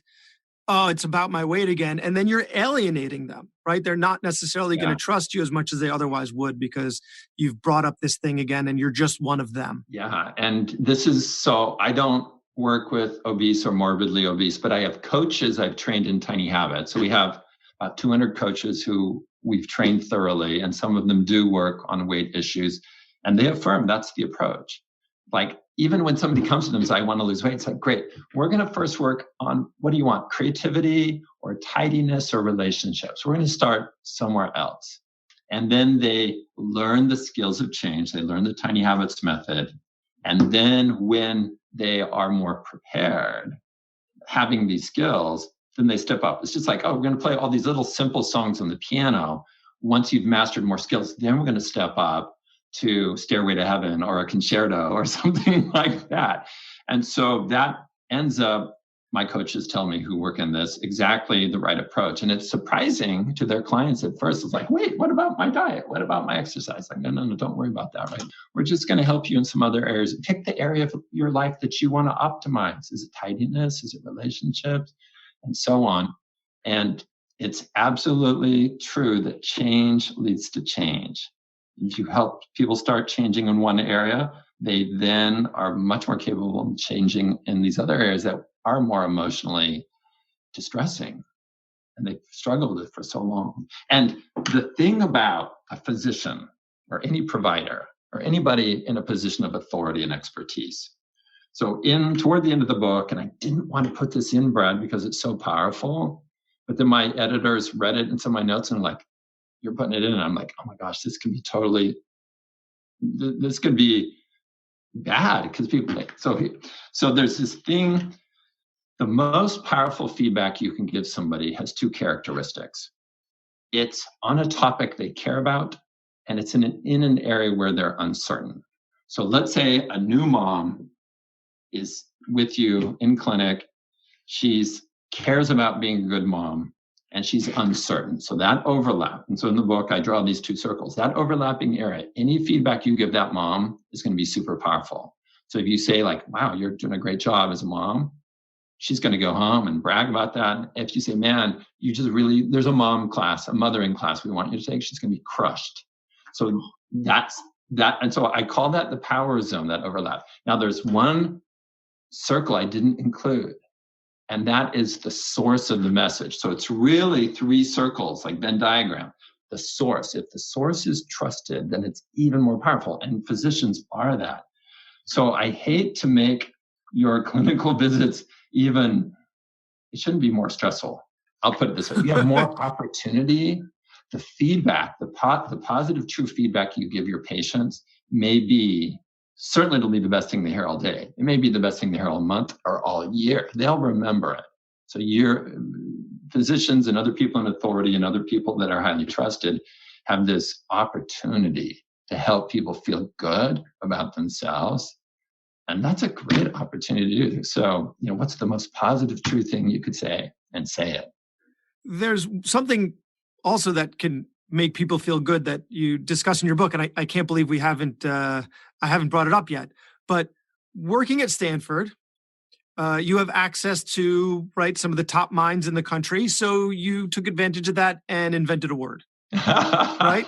I've invented a few words, but I think I know the word you're talking about. Yeah. So, so that ties into help people feel successful, but it helps to encode the behavioral change if you can get people to do it. And I am the last person in the world to do the celebration technique that you described, because I just don't have that.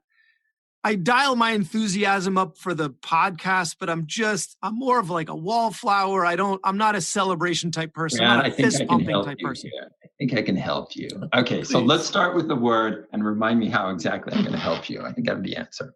And I wish I'd put more of this part in the book. So the feeling. So first of all, it's not repetition that creates habits. And the people saying that are misleading you. Just look at the research they're citing. It correlates with strength of habit. It does not cause the habit to form. Yeah.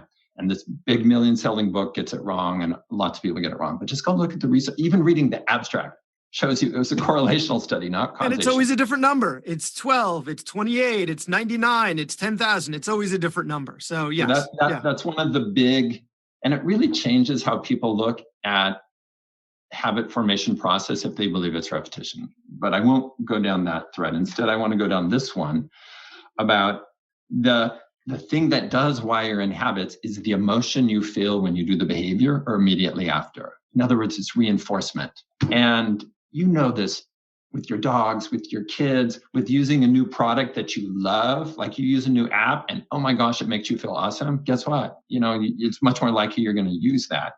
And that idea that emotions create habits is so important that I made it a chapter title. I didn't want anybody to miss that idea. And it's radical.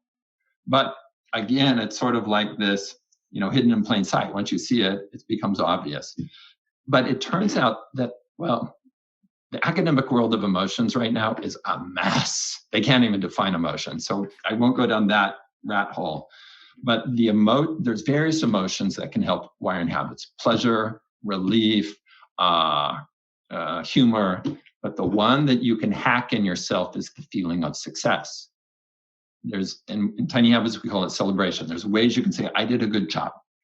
And that feeling of success is, in the Tiny Habits method, what you use to supercharge the speed of habit formation. And the better you are at feeling successful as you do the new habit, like flossing or doing push-ups or feeding the cat, the faster the habit will form.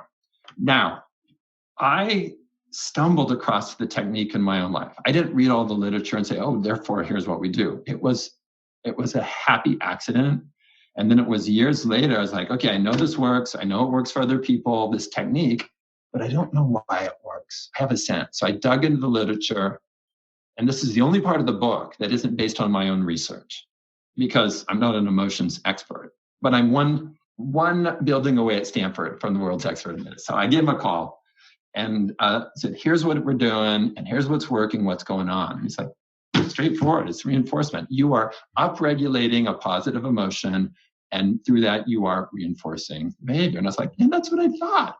Because I got in the weeds studying all this, neuroscience and all this complicated stuff.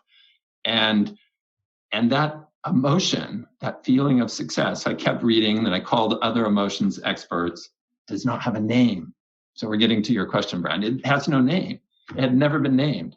And so after calling 4 who I think are world-class experts on emotions, they were very nice to talk to me. And one of them is a huge fan of naming emotions. I said, okay, we get to name it. So the name of when you feel successful, you do something like you pull something out of the oven and it smells awesome. You see you got the top score in an exam. You putt a long putt and it goes in. That emotion is now called shine. Shine is the name for the emotion of feeling successful. So to maxim number 2, helping your patients feel successful, you could also think of it helps your patients feel shine.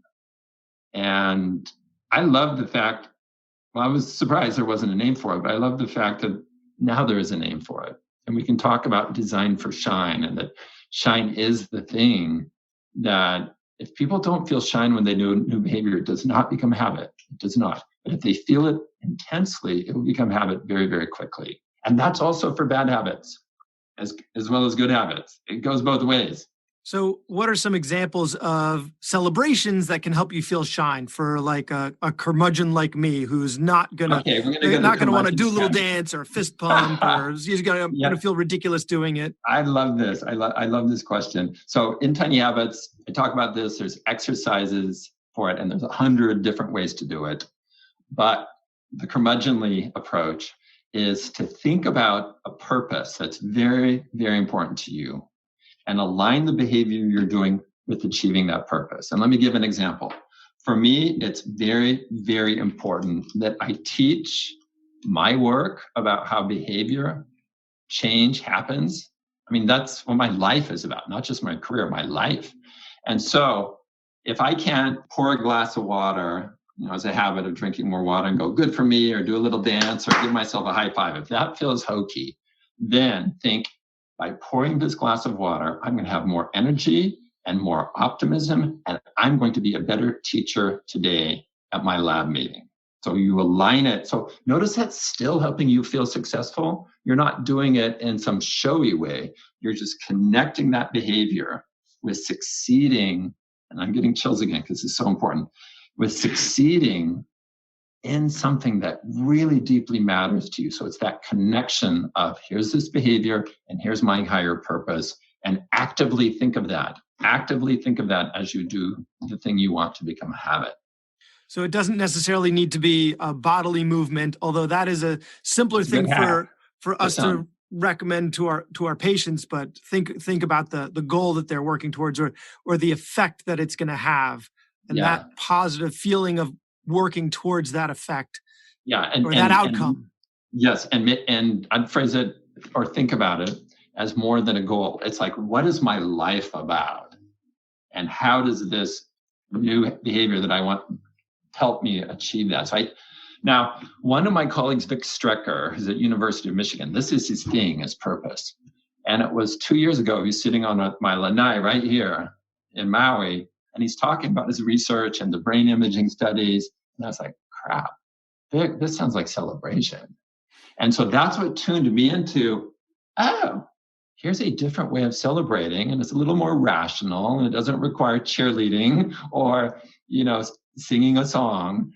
And it still maps to the importance of shine or helping people feel successful. And so it totally fits.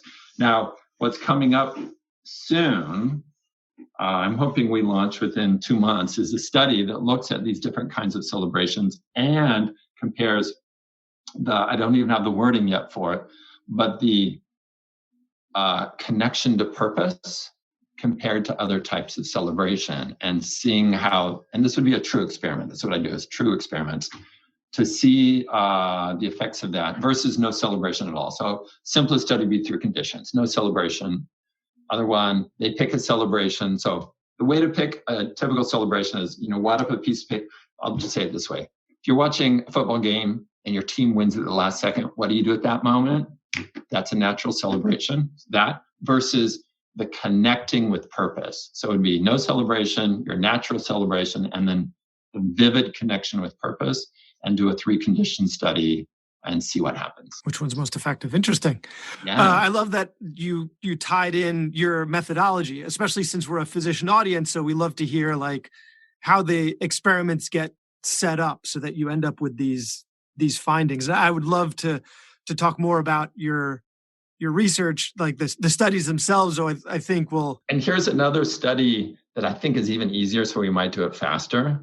It's when the Tiny Habits coach, so people sign up for the 5-day program and then they get a coach and all this, which is great. I'm saying all this like it's a huge deal. We're helping hundreds, thousands of people a month and so on. One of the things that we want to do is give the coaches phrases that will help their habiteers. The habiteers are the people doing, they're the novices, to think of themselves in a new way. So instead of saying good job this week or good job on flossing a tooth, it's like, good job. You're showing evidence that you can change. Notice that tiny little addition. And what we want to come up with is a list of phrases that are not just positive, but they're positive and they have an implication for an identity change. It helps you go, yeah, wow, my Tiny Habits coach says I'm showing evidence that I can change. And then I want to compare that, just a regular good job, way to go, with coaches who then use the identity shifting phrase and see the difference. So that is another study that hopefully is coming soon. So in your book, you refer to the habit ninjas. Now, I grew up in the 80s, so I think I would have referred to them as habit Jedi. And of the habit Jedi, you are the Yoda of the habit Jedi, right? So is there anything that the Yoda of habits is working on right now for himself, right? Yes. You mentioned some of the things that you've done in the past in your book, but is there anything that you're actively struggling with for yourself to integrate into your life? Yeah, it's a great question. I mean, the way it feels from my perspective is, when behavior change is a skill. It's a set of skills, and I map those out in the book. And the more skilled you are, the easier it is to do stuff. And so think of it in some ways like driving. When you first were learning to drive, it was scary, it seemed hard. Now you just get in the car and go from point A to point B. You don't even think about it. Well, that's what it feels like once you develop the skills of change. It's like, oh, I want to do this, boom, boom, done. It's like no drama, no big deal. You may not be perfect, and that's part of the method. It's like, oh, I've got to make some adjustments. Just like you're driving someplace, you might take a wrong turn, you get back on track. But there are some habits that are challenging. And let me share one. But before I get to the challenges, what that means, I've transformed my personal life. I've transformed my health. I'm much healthier than I was 10 years ago. I live in Maui at least half the year. Now it's full time. I've transformed my career. It's just on and on. And it's not like any big moves. It was just a whole bunch of little things I did that got me here. And I don't often talk about that. And I certainly don't post on Instagram or Facebook because I know it just makes people unhappy to hear that. But that's what can happen. I'll get to a specific habit that has been a challenge, and it's using the foam roller for myofascial release. Really, you need to integrate. That feels so good. It's such positive reinforcement in and of itself. I need to reconceptualize what that pain means. Oh, right. Okay. You use it differently than I do. Yeah, that is challenging because, and I know it because it's painful. I don't like it. Now, I do it, I would say half the time, but it's not totally wired in as a habit because it's painful. So things that are painful or embarrassing or make you feel less than do not wire in as habits, no matter how many times you repeat them. So the foam roller, what I do now, the habit is to take the foam roller and put it on my couch. So then when I'm hanging out with my partner watching TV, I look at the foam roller and I either move it or I use it. And some days it's like, okay, I did my habit. I move, So the habit is putting it on the couch, not foam rolling. So will it then evolve into a habit where I'm always foam rolling? Maybe not, because it's painful. And those kinds of things don't become now you can get yourself to do it, but a habit is something that you do automatically without thinking. And we don't do that with painful things. So that's one that I continue to play around with. Meditation is also a very challenging habit, but I'm able to nail it, but it shifts for me. At one time, meditation habit came after I empty my inbox. I would meditate for 3 breaths, because I looked for probably a year. Where does this fit in my life? And finally, weirdly enough, it's after I empty not my inbox. That's after I empty my spam folder. Then I meditate. Okay. Empty my inbox. Right? I am officially never meditating. Yeah. But then it's shifted. And then, well, when we came to Maui, I'll go to recently, like when your location shifts, your habit shifts. So when I'm in California, it's one thing. Here in Maui, I play a flute in the morning. We get up really early, like 4:30. So I close everything up and I play the flute. And for me, that's a meditation. And then last week that shifted. I've just gotten kind of fascinated with my heart rate. So I have one of these, oximeters that you put on your finger. And now for the last week, the meditation is to just watch my heart rate and kind of breathe in alignment. And so that might become, and so I think this is a good example of how do a habit and it can evolve, and that's okay. I mean, think of your habits as a garden. You don't always want the same thing. So you evolve it to serve you more and more. And then someday I may be back to the flute meditation and so on. And it's really exciting actually to know that your habits will evolve, and you don't have to do something just because years ago you said you're going to like meditate after you empty your spam folder, that it will evolve as your needs evolve. And that's the right way to think about habits. Well, this has been an incredible conversation. I really appreciate you taking the time. You're in beautiful Maui right now. Thank goodness the hurricane, avoided the island. Everybody's okay. So where can people find your book, and where can people find your ongoing research? The book was in airports.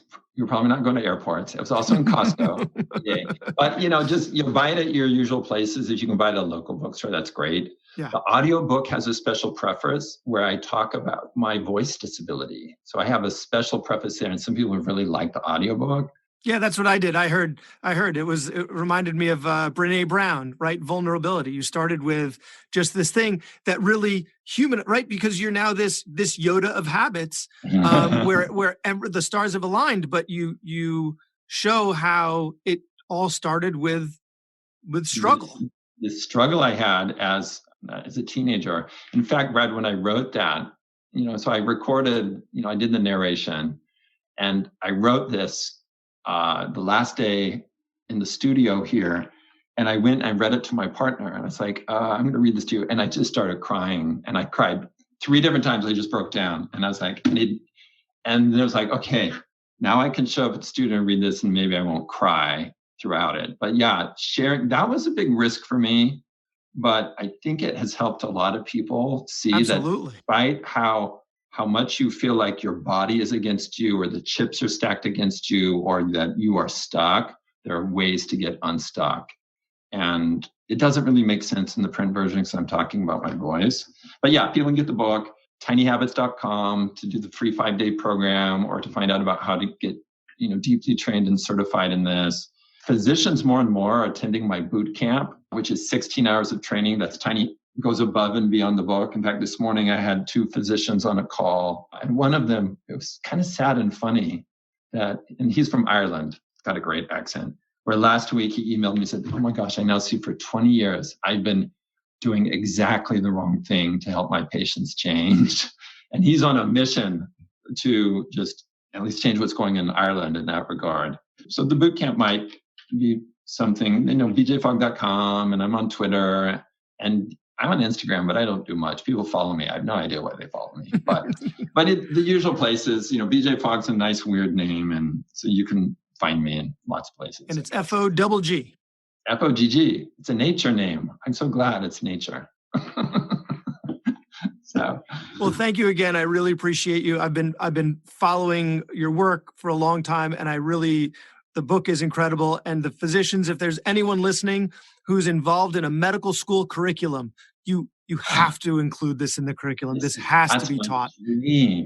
This has to end up. Thank you, Brad. You doing this and helping physicians in this way is so important. Thank you so much for inviting me, and keep up the good work.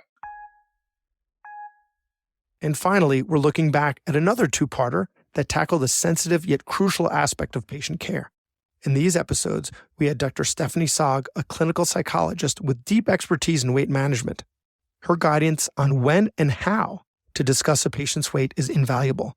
These conversations are critical and can either earn a patient's trust and help them take steps to lifelong change or alienate them from the healthcare system. I hope you'll learn a lot from this. I know I did. First question is, can people lose weight and keep it off? Because if the answer is no, then it obviates the need for the rest of this discussion, right? There's no point in discussing with patients how to go about losing weight, or if they even should consider it if it can't be done, because it's a common thought that nothing works. So first question, can people lose weight and keep it off? So there's not a simple answer to that question. I'm going to do my best to answer it. I think you sort of have to qualify the answer to that. How much weight? How high was the weight when the person started? Obesity is a distinct metabolic state, and obesity changes the way the body regulates weight and favors defending a higher weight. So once someone has reached the level of obesity, which we define as a body mass index of 30, or we define as a certain percentage of body fat, waist circumference, what have you. But once somebody's in that state, it becomes harder to lose weight. And if you're asking me, can someone go from a BMI of 50 to a BMI of 25, which is the upper level of a healthy BMI? Scientifically, statistically, it seems to be very difficult to do that. If we look at, is it possible to lose the amount of weight that has been found to help reduce health risks and weight-related complications of obesity, which is 5% of your initial weight to 10% of your initial weight? Can people lose that much weight and keep it off? Yes, they can. It's hard to lose weight and it's harder to keep the weight off than it is to lose it, because once you've lost weight, then you're in a different metabolic state that is fighting to try to get back to that previous weight. But that kind of weight loss is possible, and larger weight losses are certainly possible. And it is possible to keep the weight off, especially, our most effective treatment for obesity is bariatric surgery, what we now call metabolic and bariatric surgery, to acknowledge the metabolic impact of the surgery and the metabolic mechanisms of action of the surgery. But it takes a lot of work, and it's difficult because human biology is just programmed and really evolved to defend a higher weight. And there are lots of redundant biological mechanisms in place to keep us from losing weight, and few or none to prevent us from gaining too much weight.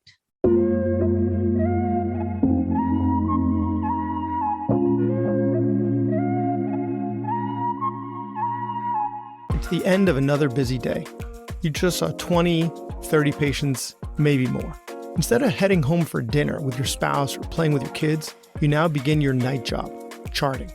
Charting is critical for patient care, billing, and medical legal liability, but it steals our focus from our patients, eats away at our time with our families, and keeps us up at night.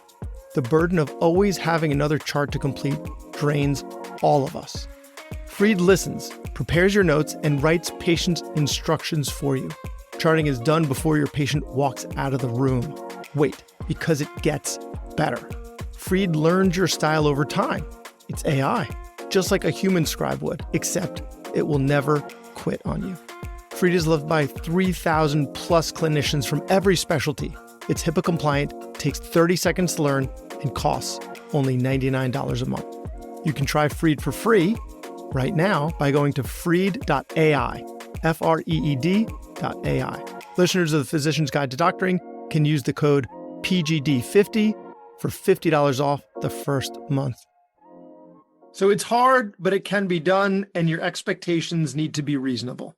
There's a whole body of research that has been done regarding people's expectations of how much weight they want to lose and expect to lose. We'll ask people, for instance, who are entering a weight loss program, what is your ideal weight? What's your dream weight? What's your happy weight? What's the highest weight that you would be satisfied if you got down to that weight?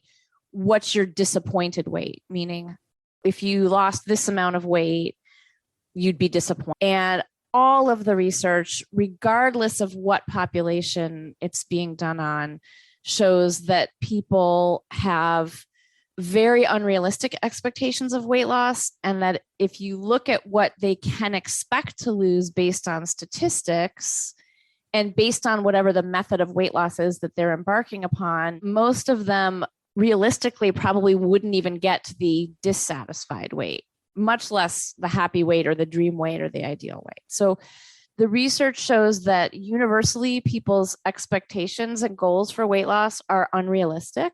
The good news is that research also shows that once people have been through a weight loss program and they've lost some weight, even though they rarely have gotten to the weight they hoped to get to, they are much more satisfied with that outcome than they would have predicted that they would be.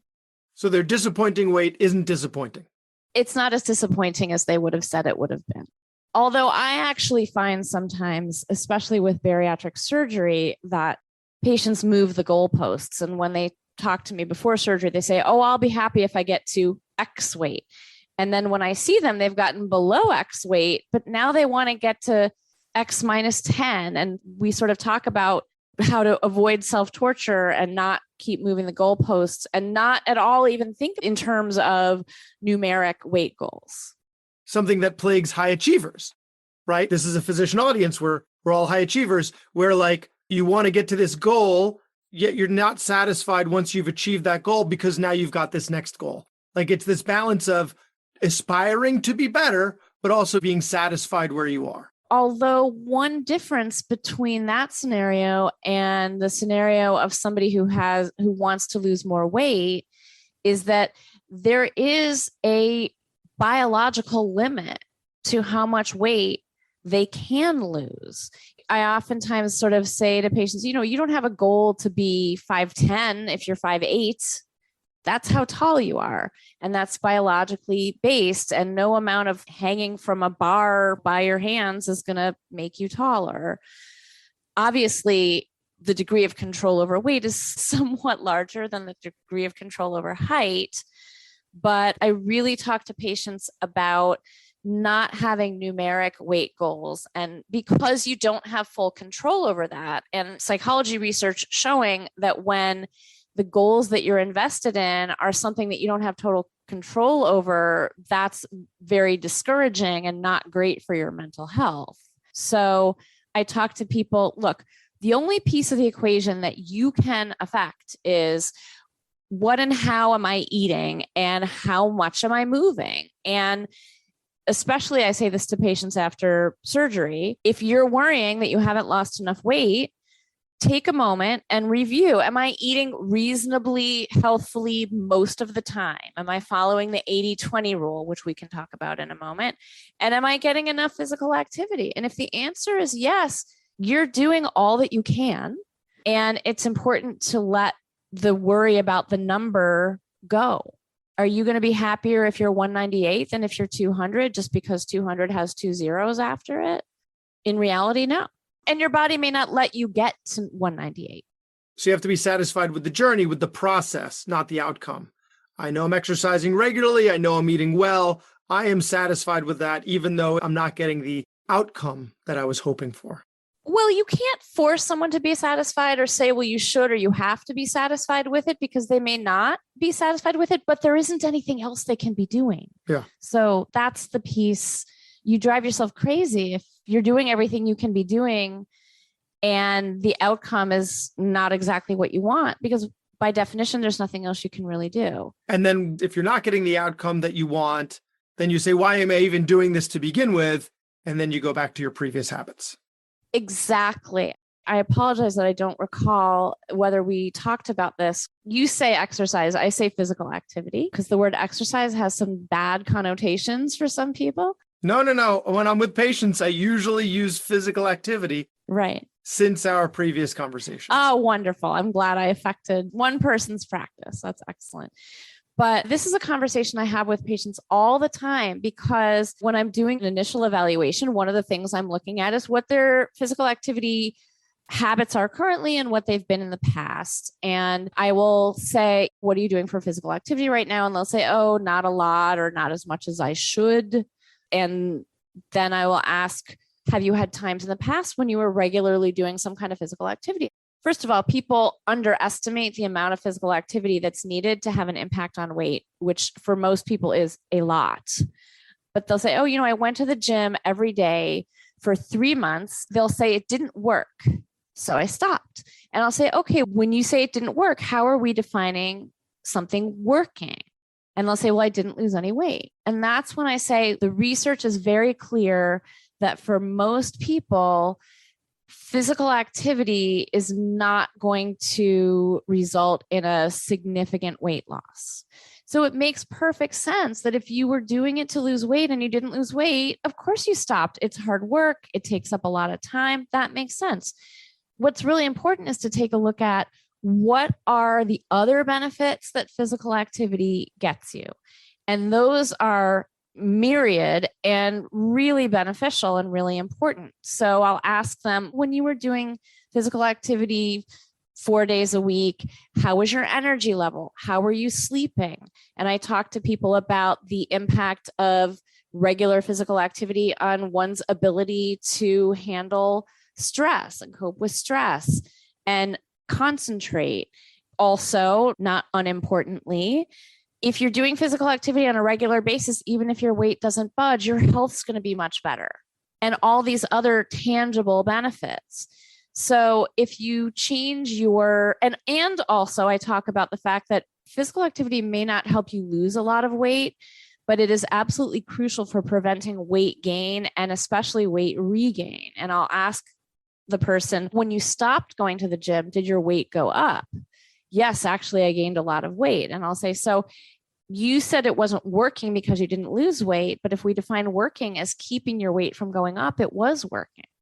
I try to point out lots of other reasons for doing it. And I actually had a patient today who was talking about the fact that the whole kind of enterprise of weight loss, with quotes around it, just made her feel resentful and angry. But we had talked about some behaviors that she had wanted to go back to doing. And we were talking about, independent from whether it has any impact on your weight, when you were doing those things, it felt good to do them, and you felt in control of your life, and you felt on top of things, and you felt like you were taking care of yourself.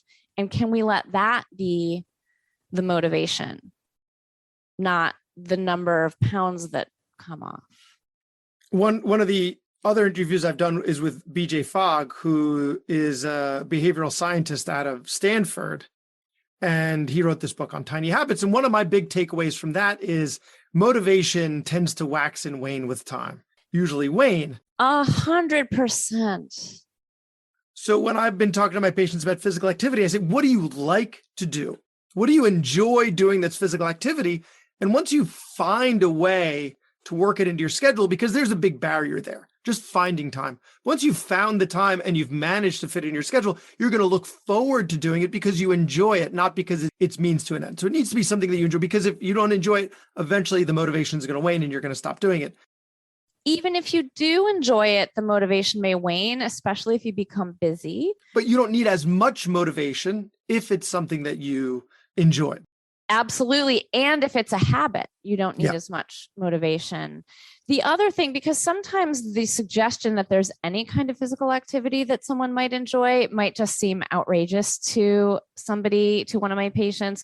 So then I will talk about, okay, what do you hate the least? Or also, I'm a big fan of multitasking. My favorite thing to do in life is to check something off of my to-do list. So I'll talk to them about, oftentimes, like I had an elderly relative that I would talk to once a week, and I would always make sure that I would be out walking while I was talking to her, because then I was getting my physical activity in, but also having this conversation, or reading the New York Times on my phone while I was sitting on the exercise bike back when I used to go to the gym, or killing two birds with one stone. I live in a city and I get a lot of my physical activity by walking to places that I need to go, that I could be taking the train or getting an Uber or a Lyft. But, I had a bunch of appointments today and I walked to all of them, and I got my physical activity in, but I also got to where I needed to go. So I didn't have to choose between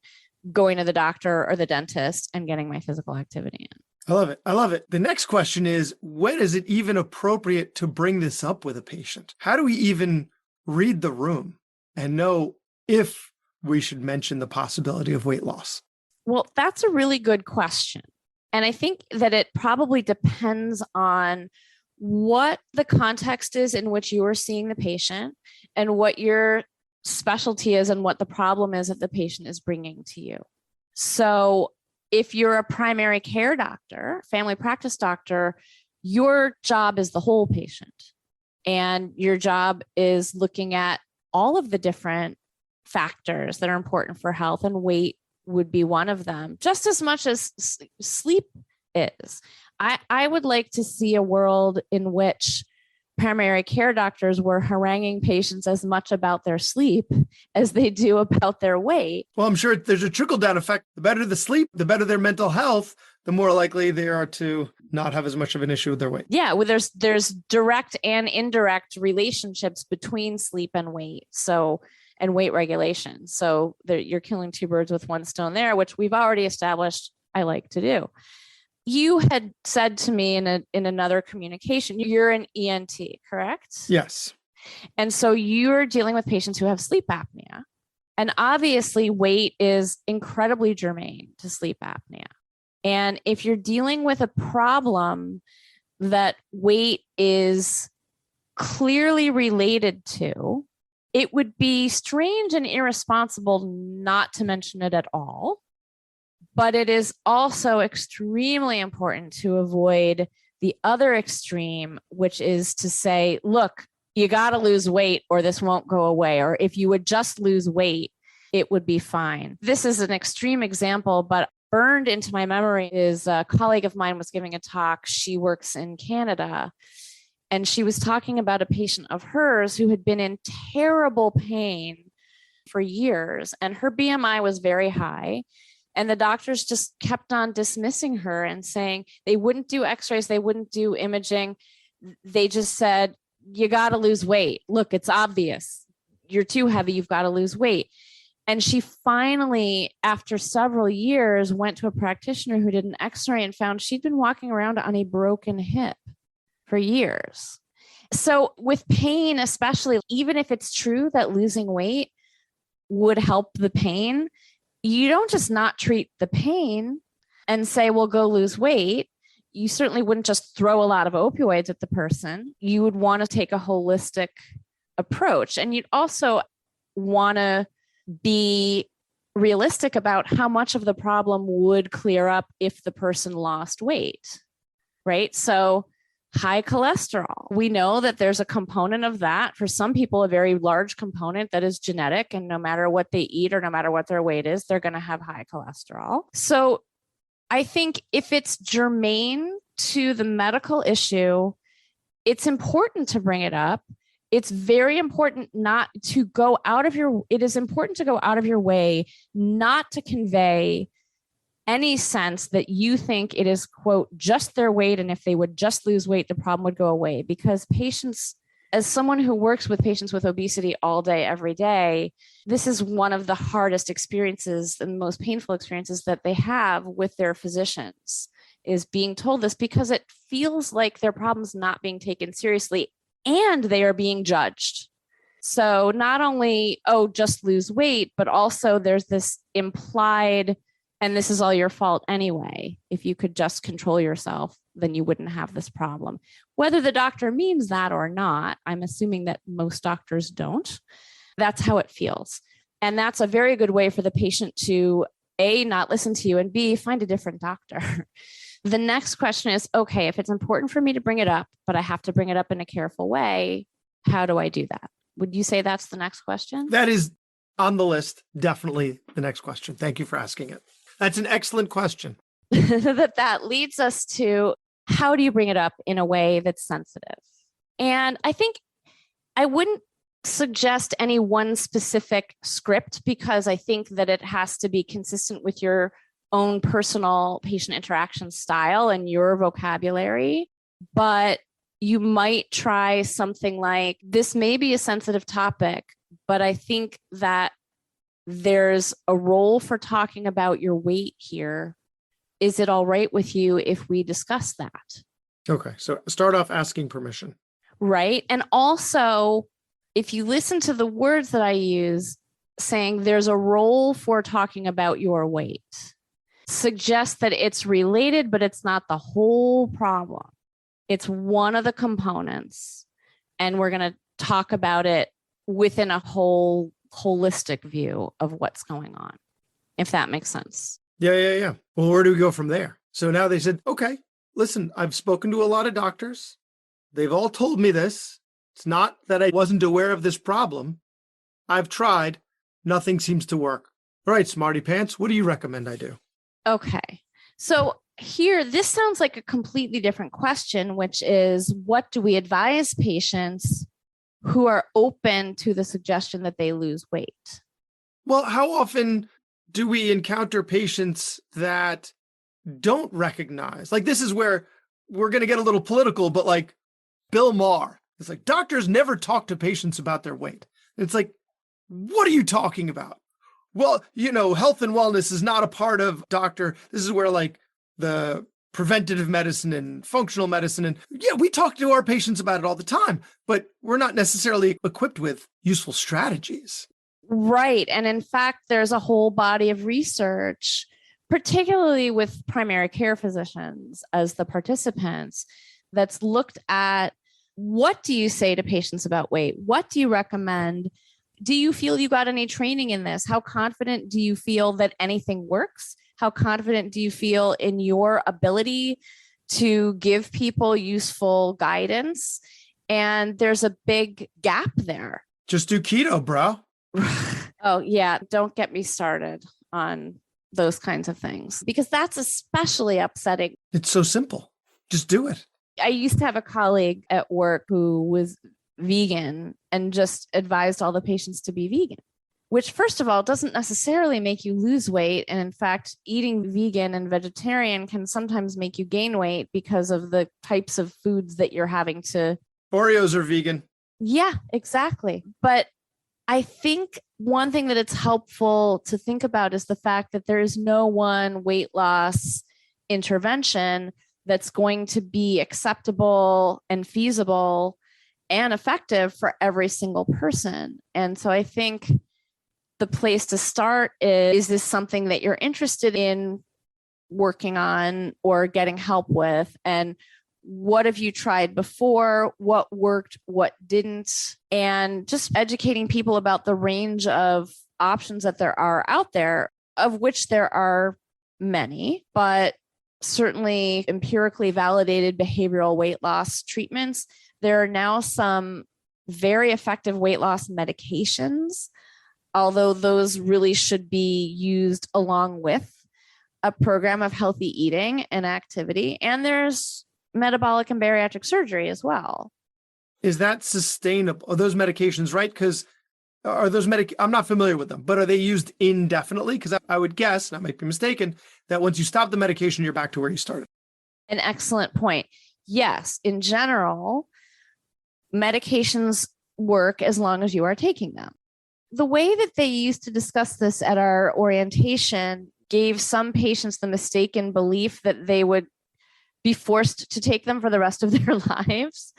And I would always sort of clarify, you don't have to take it for the rest of your life, but once you stop taking it, you likely would regain the weight. So yes, they only work for as long as you're on them, but they're, in most cases, some of the older ones are not FDA approved for indefinite use. So using them for longer than a certain amount of time is considered off-label. But the ones that we're finding really effective are the GLP-1 agonists, which are all injectables, which some patients understandably are reluctant to consider. But those are, as far as I know, approved for indefinite use, unless they are not effective. There's dosing rules and prescribing rules for all of these medications that if a patient hasn't lost a certain percentage of their initial weight by, I think, 12 weeks in, then that medication is not going to be effective for that person and is not appropriate to continue on that med. And it might be appropriate to consider a different med or adding another med. There's this community of body acceptance influencers out there who would argue that a doctor should never discuss a patient's weight, right?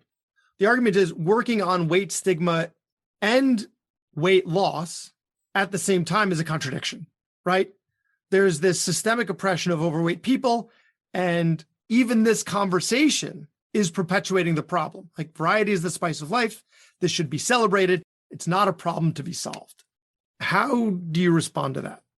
So I think there's a lot of different ways to look at that. Somebody else was just asking me about this the other day. I can't remember in what context, but I don't think anyone should ever be shamed or stigmatized for any reason, much less a medical condition like obesity. And I am not thoroughly familiar with every proponent of the fat acceptance movement, which is, I actually don't like using the word fat, but that's the word that they choose. I can't say, well, they say this and I don't agree with it. I can say that I've heard that argument. I have heard the proposal that having a high weight isn't ever a problem and that people should never be encouraged to change it. I don't agree with that. I think that if it is affecting someone's health, or there are plenty of people out there who have high BMIs who have no medical conditions related to weight. There are people who would argue that they will eventually. I don't think that's necessarily the case. The thing is, it's a risk factor. Exactly. It's a risk factor. Doesn't mean it will happen. It's just increasing the possibility that something might happen. Right. And I think if we're able to really discuss weight as purely as we can in terms of health consequences, it doesn't have to be stigmatizing. I think it still often feels stigmatizing because people with high weights have been overtly stigmatized about their weight so much in their lives that any mention of it feels stigmatizing. So again, I think it's so sensitive and so important what words we use to discuss it. And I think it's also important to establish a relationship of trust. I mean, would you, within the first 10 minutes of meeting a patient, ask them probing, slightly judgmental questions about their sex life or their sexual orientation? Or, you have to have some kind of rapport with the patient and you have to be sensitive. And certainly, I'm in a different position because if a patient is in my office, they've come to us because they want to lose weight or improve their health. So that's different than most of the people that are listening to you, where the patient's not coming to them for weight. I think just like anything else.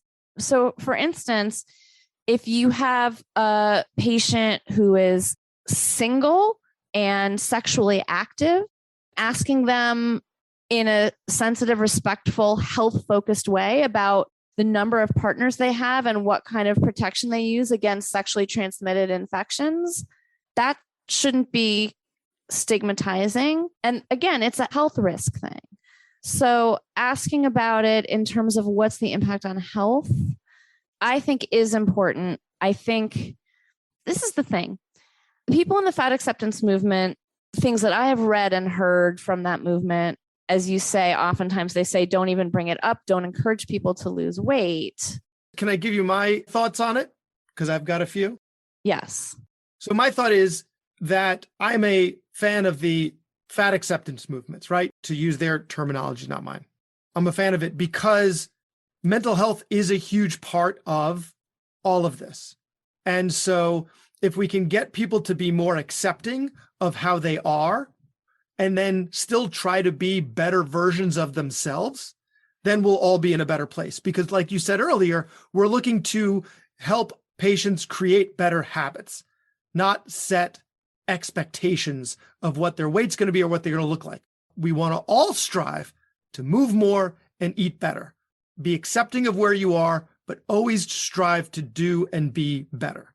So these are not contradictory ideas. Even if their weight doesn't budge, I think that's the thing. I feel very strongly that nobody should be stigmatized about their weight, and that conversations about weight need to revolve around health and sort of how is it affecting you? And if a patient is sort of objectively healthy by all of our kind of parameters, and they're eating a fairly healthy diet, not a perfect one, but fairly healthy one, and they're being active on a regular basis, don't bug them. Or if that's not the case, certainly shaming people is not the way to go. There's research showing that experienced weight stigma and internalized weight bias both lead to pathological eating behaviors. So there's sometimes this argument that's put forward, and I think Bill Maher got into trouble over this. He put forward this argument that guy's a villain. We should be stigmatizing people so that they're motivated to change. And it's like, you don't think people are motivated to change? Do you think that all the people that have a high weight are delighted to have a high weight? And making them feel awful about it is really going to work. Exactly. It doesn't work. We know this. And there's lots of research to show that it does not work. And there's this idea that keeps popping into my head about the fat acceptance movement. There's a movement that is adjacent to the fat acceptance movement called the health at every size movement, where the idea is that let's just take weight off the table and let's just focus on your health. So let's say your BMI is high and you're genetically predisposed to have a high BMI. Let's just have you be as healthy as you can at that BMI. Let's make sure you're eating healthfully. Let's make sure that you're moving. And if the scale doesn't budge, we're not going to freak out about it. We're going to make you as healthy as you can be. I think that and this may be sort of an extreme faction of the fat acceptance movement that sort of argues that it is inaccurate to say that excess adiposity is unhealthy and correlated with weight. And I've heard people make arguments that there's not good evidence that having a high weight puts you at risk for more health problems. That's extreme. I don't think that's correct. I also don't think it's at all correct to assume that anyone who has a high weight is unhealthy or is going to be unhealthy and that we need to save them despite themselves. Well, even the term unhealthy, I would put that with the good, bad food terms that we talked about in the last episode. Yeah. That's a really nebulous term. It's a moving target. And I might have a bunch of unhealthy habits one month and have healthy habits the next month. So am I healthy or unhealthy? I'm talking about the state of their health, not whether their behaviors are healthy or unhealthy. Okay. But you're also right about that. I agree with a lot of the things in the fat acceptance movement, except when it gets extreme and says you shouldn't ever encourage people or help people to lose weight and that you shouldn't tie weight in with health. I think health is the main reason. When someone wants to lose weight because they feel terrible about themselves because of how they look, to me, the problem is how they are assessing their own self-worth. And the answer to that isn't that they need to lose weight. It may be helpful for them to lose weight for their health, and they may feel better about themselves as well. But it's really important to feel good about yourself, whatever you look like. The first question that I ask all of my patients is, how is your weight affecting your life right now? And if they don't mention anything about their self-image, I will ask about that and say, is your weight affecting your self-image? And whenever I get someone who says, no, I think I'm awesome, I say, excellent. You're already a step ahead of the game, because it does not help you to feel crappy about yourself. Again, we get into that situation where if their mental health is tied in like that and they're not in a great place, it's going to be much harder for them to develop those and keep those healthy habits. Whereas if they're accepting of where they are, I'm great, then they're in a better space to start or continue those healthy habits. Absolutely. I talk to patients a lot about how they're thinking about their eating, and the tendency that many of my patients have, well, not all of them, to be extremely self-punitive in their cognitions about their eating. And I'll say, okay, well, I think, a lot of times, especially I'm in New England, we've got that Puritan sensibility. There's this idea that if I'm really hard on myself, then I'm going to do better. I'm going to straighten up and fly right. Right. That's shame. Right. And I say, is that what happens? And they will say, no, actually, I feel worse and I end up eating more. I end up in the coat closet with a box of Oreos. Yeah, exactly. So instead of going, all right, that was what I ate for dinner tonight, and going back to, healthier habits, if you're beating yourself up about it, it may take longer to get back into healthier habits. So it doesn't help you do better. It can actually make things worse. And at best, you feel like crap. So it is completely not useful. And let's just try to take it off the table. So I have a proposal here. When we do want to bring it up with patients, when we do want to discuss their weight, how would you feel about us saying, well, before we even get to your weight, so your weight is, let's talk about your back pain, right? You're carrying some extra weight. It would certainly help, although it may not relieve the problem altogether if you address this. But before we even get to that, let's talk about your sleep and let's talk about your mental health. Let's tackle those two things first, because it's going to be really hard to tackle the weight if your mental health and your sleep are not in order. So let's get those things squared away. Then we'll get to this other issue. I understand why you're proposing that. I think you might not need to go quite that far in showing that you're not overly focusing on the weight. Okay. As a psychologist, I will also say there's a ton of stigma about mental health stuff, especially, not in my circles that I run in and in the culture where I was brought up in, but there's a lot of stigma about mental health or therapy or what have you. So when you say mental health, what some patients will hear is, you think I'm crazy. So instead of mental health, I'm not sure how you would put it. That's actually an episode unto itself. How to even bring up the issue of mental health. Because, I see a lot of patients with tinnitus. Ringing in the ears makes people insane. I wouldn't use that word. Author of Bad Words, the article. I use it in the lay sense of the word. But they're inextricably tied together. So whenever I talk to people on tinnitus, I also talk about anxiety, depression, about mood disorders, mental health. But I don't know a great way to bring it up. Just like prior to this episode, didn't have a great lead into how to talk about weight. So that would be a great episode in and of itself. How do we bring up mental health? What if you said emotional well-being? Okay, I'll take instead of mental health. All right, I don't need that episode anymore. I'll just say emotional well-being. Yeah, we fixed it. You're a psychologist. This is what you do. You know this stuff. Right. Because if you say before we even bring weight into it, you're already planting the seed that weight's going to come into it. Yeah. So depending on what the thing is, like if it's pain or if it's sleep apnea or whatever, you might say there's different components of this, and maybe even draw a pie chart. I'm just laughing to myself because we're talking about pie and we're talking about weight, but a Venn diagram. And here's the different potential components to this problem. And with sleep, there's the biological with sleep apnea. There's behavioral sleep habits. There's anxiety and depression that can affect sleep. There's different medications that can affect sleep, and weight can affect sleep. So you can say, here's the array of different things we can look at. And then weight is just one of those things, and maybe start with one of the other things and then include weight, but still asking, this can be a tough topic for some people. Are you comfortable talking about this? Permission, just like we did with the weight. Ask permission. Yeah. But I'm saying with the weight, when you're talking about, so if you're dealing with pain, same thing. Well, there's all kinds of things that can affect pain and that pain can affect synergistically.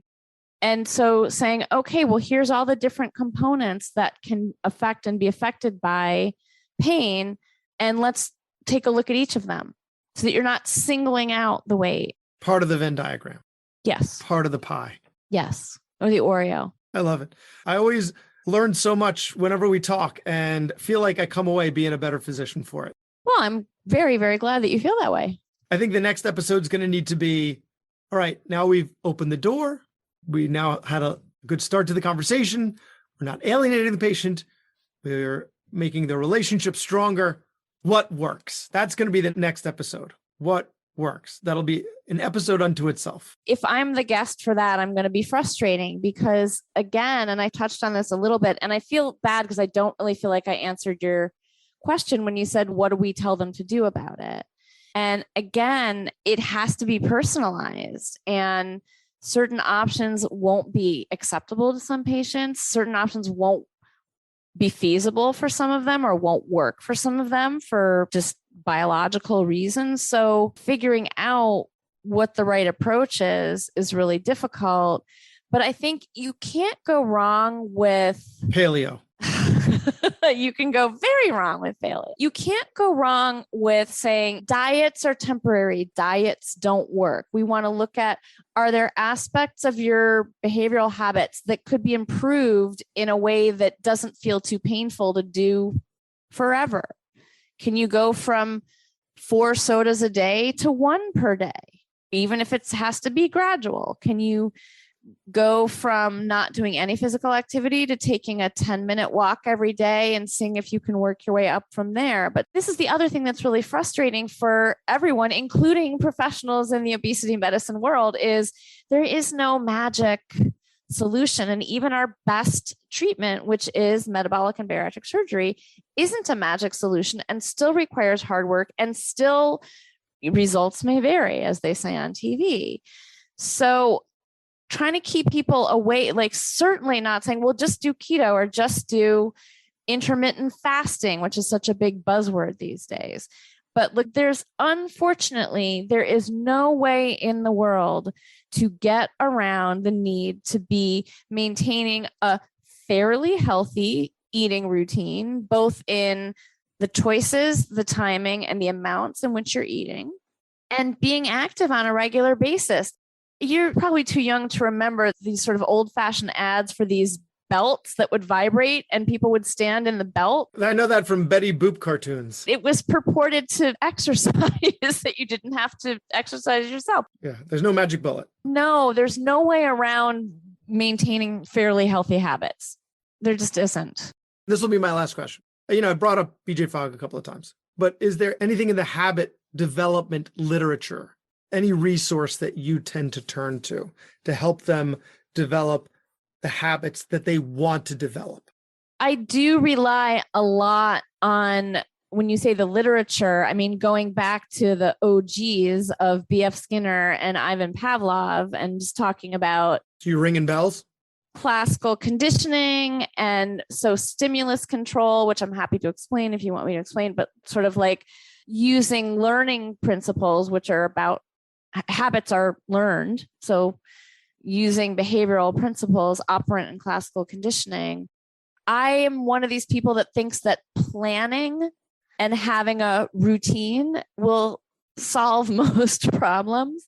So really doing some advanced planning and really getting into a routine so that your healthier habits are automatized, because anytime you leave it up to choice, then there's a chance you're going to choose the thing that's less healthy. So if it's something you just do automatically, it feels much less effortful and it's much more likely to happen. So using different kinds of behavioral principles to automatize behaviors and get people into a routine. Excellent planning. I love it. And also operant conditioning, positive reinforcement works, negative reinforcement doesn't, which is why shame doesn't work. Well, negative reinforcement does work. But it extinguishes quickly. No. Right? Isn't that what it was? I'm not remembering my psychology. You're not. I actually read an original article by Albert Bandura, who's one of the pioneers of behavior theory, cognitive behavioral theory, who used the word negative reinforcement incorrectly. Anything that has the word reinforcement means it's rewarding. So what negative reinforcement is that you're rewarding a behavior by removing an unpleasant stimulus. So negative reinforcement, somebody feels really stressed out, they grab some potato chips, and for half an hour, they feel calmer. That's negatively reinforcing. It's taking away the stress. Okay, but you know what I was getting at. Punishment. Punishment, a negative stimulus. Exactly. So positive reinforcement, any kind of reinforcement works way better than punishment. And harnessing classical conditioning is also really important. One of the behaviors I work on the most by far is getting out of the habit of eating in front of the TV at night, because it's a self-perpetuating behavior because of classical conditioning. And we can use classical conditioning principles to extinguish that. Well, all great stuff to think about, all great stuff for us to include in our practices. So I really appreciate you taking this time again to speak to me again. I am sure this is going to be as popular, if not more so, than the last episode. And I would definitely love to have you back again. Oh, you're very welcome. I'm flattered to have been asked back a second time and would be happy to come back as many more times as I can be useful. All right. Dr. Stephanie Sogg, thank you so much. All right. Thank you. Lastly, we have a slightly different flavor for today's throwback, an episode that merges the worlds of comedy and medicine. In our conversation with Scott Dikkers, a founder of The Onion, we explored the power of humor in the patient-physician relationships. His insights into comedy writing and its application in even the most challenging situations, like the ones we see in healthcare, can both give us and our patients a more interesting and enjoyable interaction.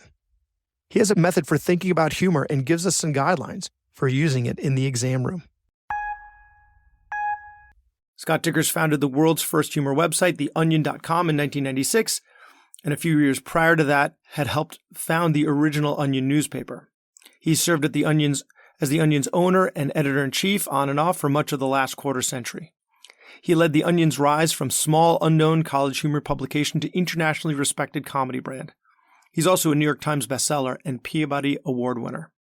He documented his process for creating humor in his book, How to Write Funny, the follow-up in the series, How to Write Funnier, and, yes, shockingly, the final in the trilogy, How to Write Funniest, which are the basis for Writing with the Onion program that he created and teaches at the Second City Training Center in Chicago. Mr. Dikkers offers other courses and free resources for comedy writers on the How to Write Funny website. Scott Dikkers, thanks so much for being on the podcast today. It is my pleasure. Thanks, Bradley. So, can you teach someone to be funny? For some of us, physicians, we're really starting with very little experience in that area. So is it really possible to get from 0 to, 20 miles per hour in terms of funny? Yeah, it totally is. And it's so funny to me that myth that comedy is unteachable persists because the evidence is so overwhelming. They have comedy training centers like the Second City and the Upright Citizens Brigade, and people go in there with nothing. They go in there like shy accountants who never thought they were funny, and they come out the other end getting jobs on Saturday Night Live. So and I'm one of those people too. Like I grew up a totally unfunny person, a shy kid who was just really socially awkward. And when I tried to be funny, because I discovered Mad Magazine and wanted to be funny, it was painfully terrible. Like I just was awful, but I loved doing it. I kept doing it. I practiced. Like with anything, practice, you get better. And pretty soon I'm a celebrated humor, whatever I am. So, okay. So now for the doctors listening, they now know even if they're not funny, they can learn to be. It just takes practice. I think there's this author that, actually she's a researcher that I often refer to on the show, Carol Dweck, and she wrote this book called Mindset, that if you have a growth mindset, you can actually improve in aspects that people think of as like being fixed in your personality. And I think funny is one of those things, right? Like you start off at 3 years old, you make some people laugh, you realize, hey, I can get a rise out of people. And then you kind of, as you're 4, 5, 6, you kind of can figure out what makes people laugh and then what doesn't. So by the time you're 12 and in middle school, you're the funny one. And it seems like you were just always that way. Meanwhile, the rest of us probably started when we were a bit older and we're more apprehensive about taking those risks to figure out what's funny and what isn't. Yeah, you've got it exactly. You're putting in your Malcolm Gladwell 10,000 hours, oftentimes in childhood, because people tend to become funny as a response to whatever family dynamic they grow up in. Maybe they're the peacemaker in the family. Maybe they've learned that they get love if they're funny. And so they're practicing and they're doing it all the time. And then they do it at school. So by the time they're 15, 20, they're masters of humor. But not everybody does that. Some people, like I said, they're accountants and they never were funny. If they want to start putting in their 10,000 hours at age 40, why not? It doesn't make any difference. But yeah, I agree. It is typically a young person's game, comedy, because people are more uninhibited when they're young and they'll say anything and they'll try anything and they don't care if it flops. And so we obviously grow up, we have that fear of not being accepted or being inappropriate or being dumb or goofy or childish or whatever. When you're a child, obviously you don't care. So when you go to a place like the Second City Training Center in Chicago, where I have the pleasure of teaching, that's the first thing they do is they break down your inhibitions. So you start to act dumb and act goofy and act silly and you just loosen up and you just start acting like a 3-year-old again. And it's very liberating because we still have those desires to be goofy and silly and say whatever we want, but we've just learned to suppress them. Doctors especially, they're very suppressed because they have to be so appropriate all the time. Right. So I don't know if we can really go back to being uninhibited when we're in the office with our patients, because we're going to burn a lot of bridges and lose a lot of trust that way. So I think maybe we're going to have to keep that in mind in terms of our recommendations.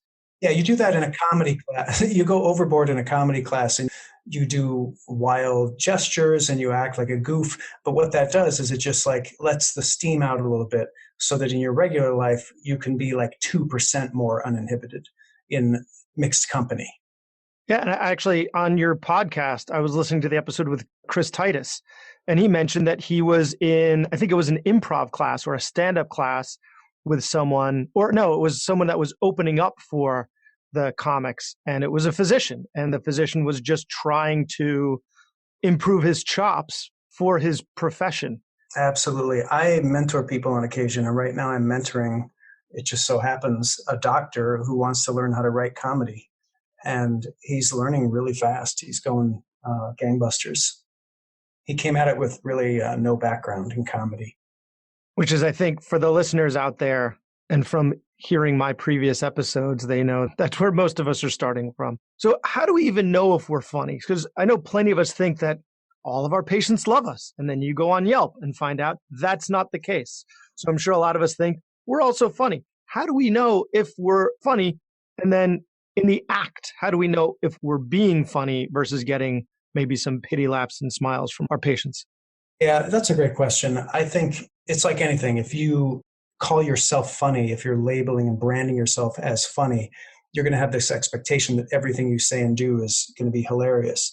But if you allow yourself to praise effort and say, oh, that was a funny thing I said that one time, I have some promise, maybe I should work on that. That's a much healthier way to begin.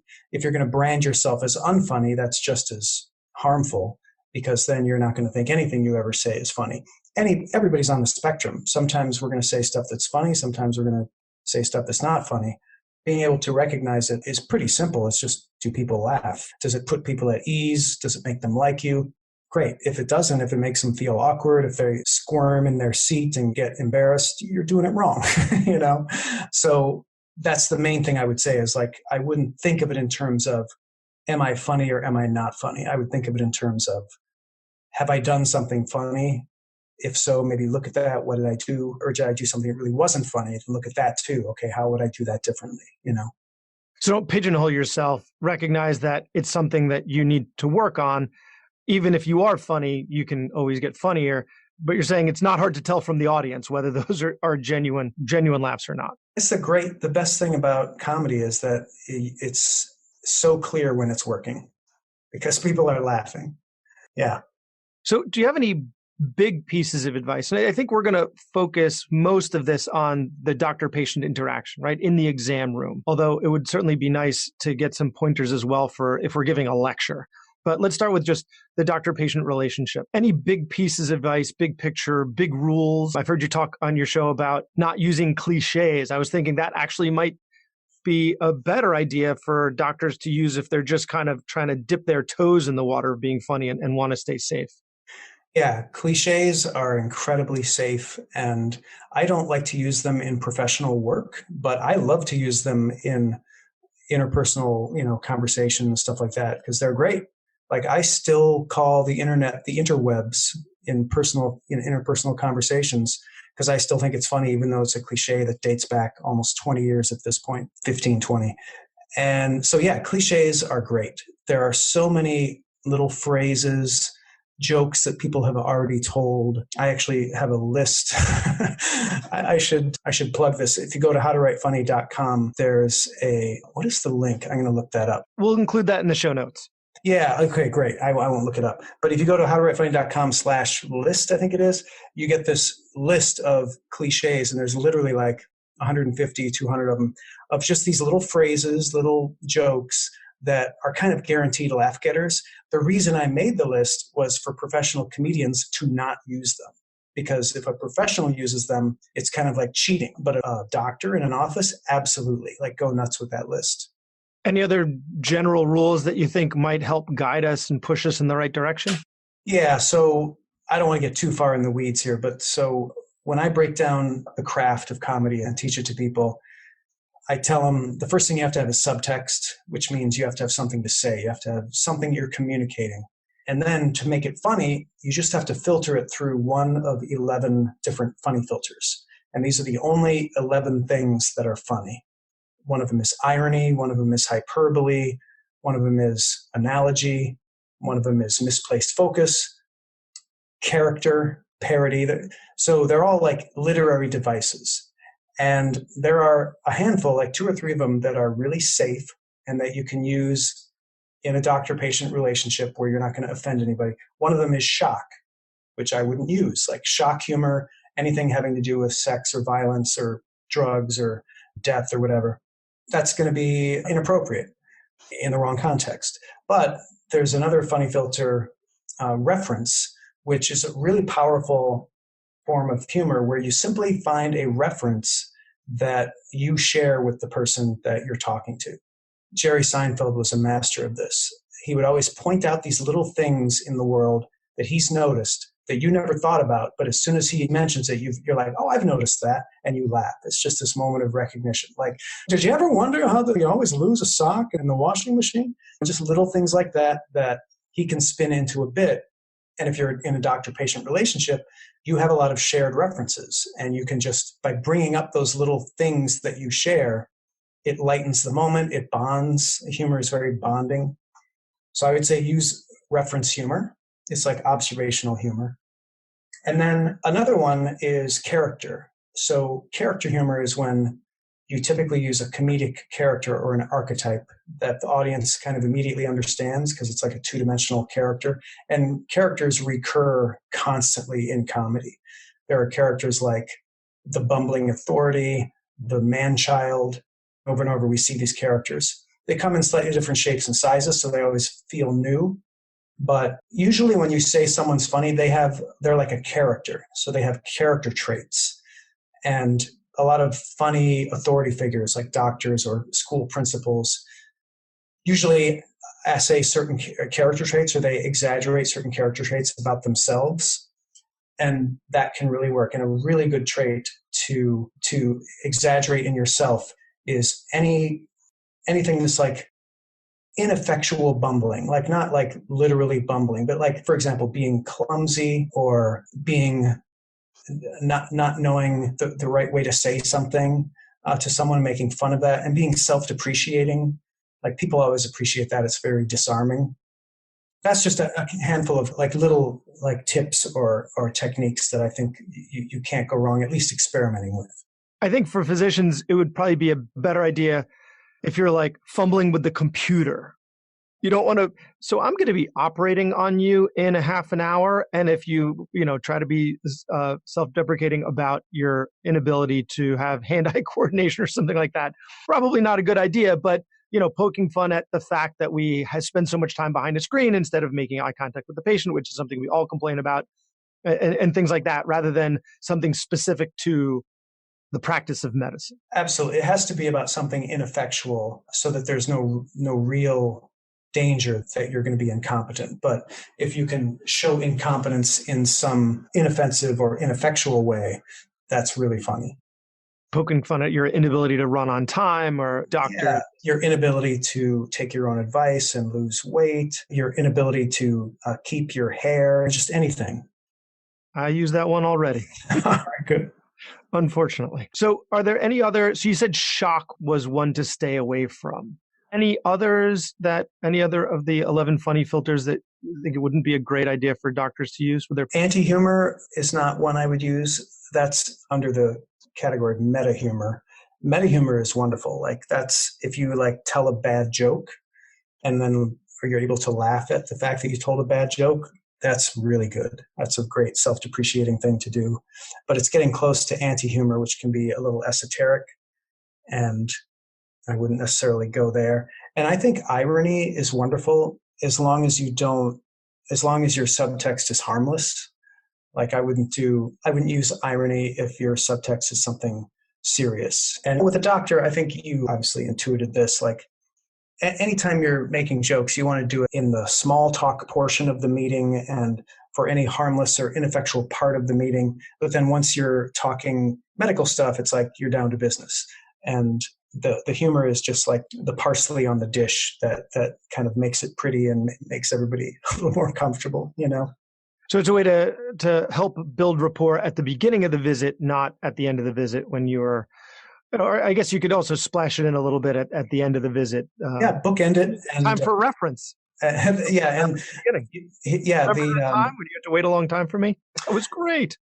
Yeah, no, that's perfect. Like a stand-up comedian will almost always end their set with a callback joke, which is a form of reference because they told the joke once before in their bit or in their set, and then they do it again at the very end, and the audience recognizes it, remembers it, and it's like a shared reference. Everybody loves it. So a doctor being able to like make a joke about being late at the beginning of the meeting and then calling back that joke at the end of the meeting is like, if you can pull that off, like you seem like a competent, funny person. And one thing we should also talk about is the importance of confidence. Like confidence is everything in humor. If you're not confident, you're not going to be funny. Like even if you've got jokes that you've crafted, they're just not going to work. The same jokes crafted, like the same jokes told by someone with confidence, however, are going to work great. So by the same token, if you've got bad jokes, those aren't going to work if you don't have confidence, but they actually will work if you're really confident. Like the quality of the humor is actually less important than how confident the performer is. The delivery. So you mentioned before using meta humor to recover from a bomb. And I think if we're confident in our ability to recover from a bad joke, it's going to help us just be more confident presenting with humor throughout the entire visit. So absolutely. So if we do tell a joke and it's met with crickets or maybe even disdain, how do we recover from that? How do we salvage that potentially damaged relationship? With confidence and with meta humor. So making a joke about how good thing I'm a doctor and not a comedian type of a line, it immediately puts everyone at ease, and you can recover from just about any joke with that type of attitude. And again, if you're scared that you made a mistake and you're nervous, that's going to come off as very low confidence and it's not going to work. You're not really going to be able to recover. But if you can recover like Steve Martin, he does meta humor all the time. He's just like made of pure confidence and it always works. He can go up on stage and just tell a really bad joke and pretend to be laughing at it himself, even though he knows it's terrible. And the audience is loving it because he's enjoying himself so much, It's infectious. Right. To use another doctor reference. That wasn't even intentional. It's just pouring out of me. Good. So do you think you can use the same thing if you crossed a line? Like, let's say you made a joke and it turns out not only didn't they think it was funny, they thought it was a bit inappropriate. Like sometimes I'll use profanity if my patient's like in their early 20s, right? And I can feel out the patient, at least I think I can, and figure out, especially if they're dropping F-bombs with me during the visit. I don't know why they get the impression that's okay, but they do. And then I run with it. So, but let's say I have that, but with like an octogenarian and it slips out and I've crossed the line, totally inappropriate. Do I just do the same thing? Or do you think there's something else that I need to do in order to be able to move on? Or same idea, just make a joke about the joke, keep going, push through, be confident? I think in general, the latter. I think you make a good point, like with the audience, because obviously you need to know your audience and you need to know what they would accept. And so if you've got like a conservative church-going octogenarian and you're dropping the C word and F-bombs in your appointment with that person, it's going to be really hard to recover from that. So just don't do it. Just don't do that. And swearing that's not the most shocking thing you can do. You can make jokes that really offend people or make them feel like they've been attacked. And it is really hard to recover from that. So for swearing, absolutely. I would make a joke about, I thought I was going to get bleeped. Or if you sense that somebody isn't ready for swear words, there are jokes to be made. And I think in this day and age, swearing has become more acceptable because like all the presidential candidates are swearing now on TV. I don't know if you've noticed that. This is very new. And it's just a thing. And also because we have the internet instead of TV, and for everybody except the octogenarian, it's not as offensive. But let's say you told a joke that really crossed a line and was offensive. I think the best thing to do is prevention in that case, to use another medical analogy. I want to explain like what jokes do cross the line and just don't do those jokes. So the central mission of good humor should be to afflict the comfortable and comfort the afflicted. So if you're punching down and you're making fun of someone with a terminal illness, or you're making fun of an oppressed group, that's going to be perceived by most people as crossing a line and inappropriate and offensive, especially if they're in that group or affected by whatever you're minimizing. By the same token, if you punch up and you afflict the comfortable, almost everybody appreciates that. Everybody loves to see authorities brought down to size, institutions that are establishment institutions being mocked is always fun. And so as long as you're doing that and not punching down, you could even suck up a little bit, especially to the octogenarian, like being pro-establishment's not going to hurt you, but don't ever punch down. Like no, even somebody who, let's say they're a racist and they are just a cruel person. That's the only type of person you can get away with that, but that's a small minority of people. Most people, regardless of where they are on the political spectrum, don't enjoy humor that kicks people while they're down. And as long as you can avoid that, I think you're not really going to do anything too offensive. The sort of superficially offensive stuff, swearing, sexual references, drug references, stuff like that, I think those can be easily recovered from with a little bit of self-depreciating meta-humor. So that gets us to a little bit of a different question. It might actually very similar. I crowdsourced some questions from the Twitter. Wonderful. And one of the questions that came up was very well phrased. How do we respect all without dampening joy, right? We want to set the tone in the workplace. A lot of times the physician is the leader. And like if I'm in the operating room, right, it's myself and the anesthesiologist, and then everyone else is helping us get the operation done. So we set the tone. So how do we set the tone in the workplace where there's varying degrees of what's funny and what's appropriate without disrespecting people, but still allowing them to enjoy it, especially since medical humor, there's a lot of gallows humor, so it can get pretty dark and pretty offensive. And you're talking about humor amongst the medical staff, not between staff and patients, right? Yeah, I mean, that really, I think it was from an attending who would be going on rounds. So that's the attending, a couple of residents, a couple of medical students, and hopefully the nurses. And so this is frequently done in front of the patients. So still, you may or may not be speaking directly to the patient. You may be speaking to the staff or to the other more junior doctors. Yeah, I think in a situation like that, like if it's mixed company and you don't know everybody and it's maybe mixed audiences, mixed demographics, again, you can't go wrong with like reference humor because so many shared human experiences can be mentioned that everybody can relate to.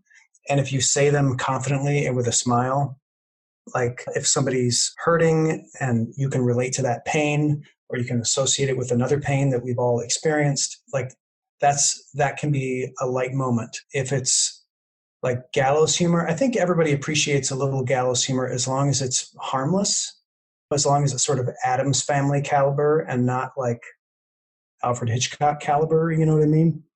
At least when I trained, which at this point was like, I finished my training 8 years ago, but I started 15, 20 years ago, close to that. The landscape has changed a bit. So there was, at least then, a lot of pretty offensive stuff but I think nowadays we're getting better about that. What's appropriate and what's inappropriate. So it was definitely Alfred Hitchcock. And I'm sure a lot of that is still happening. And some of that's coping, right? You experience some pretty dark stuff in some of our specialties. So just helping push through it, that ends up happening. But you're right. You have to be cognizant of your company.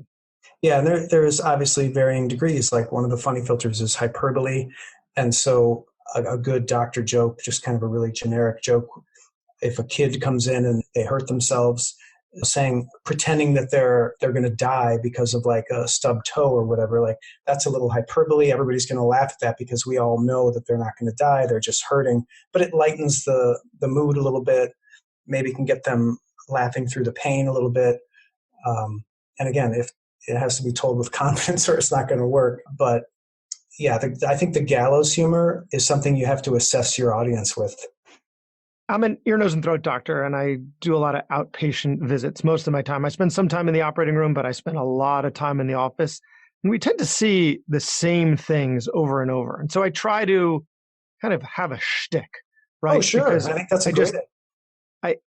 how many times can I remove earwax? And I tend to say the same things over and over. So I try to make it entertaining for the patient, which makes it more entertaining for me and more engaging. Do you have any recommendations for kind of honing that shtick? Like, how do I improve upon it?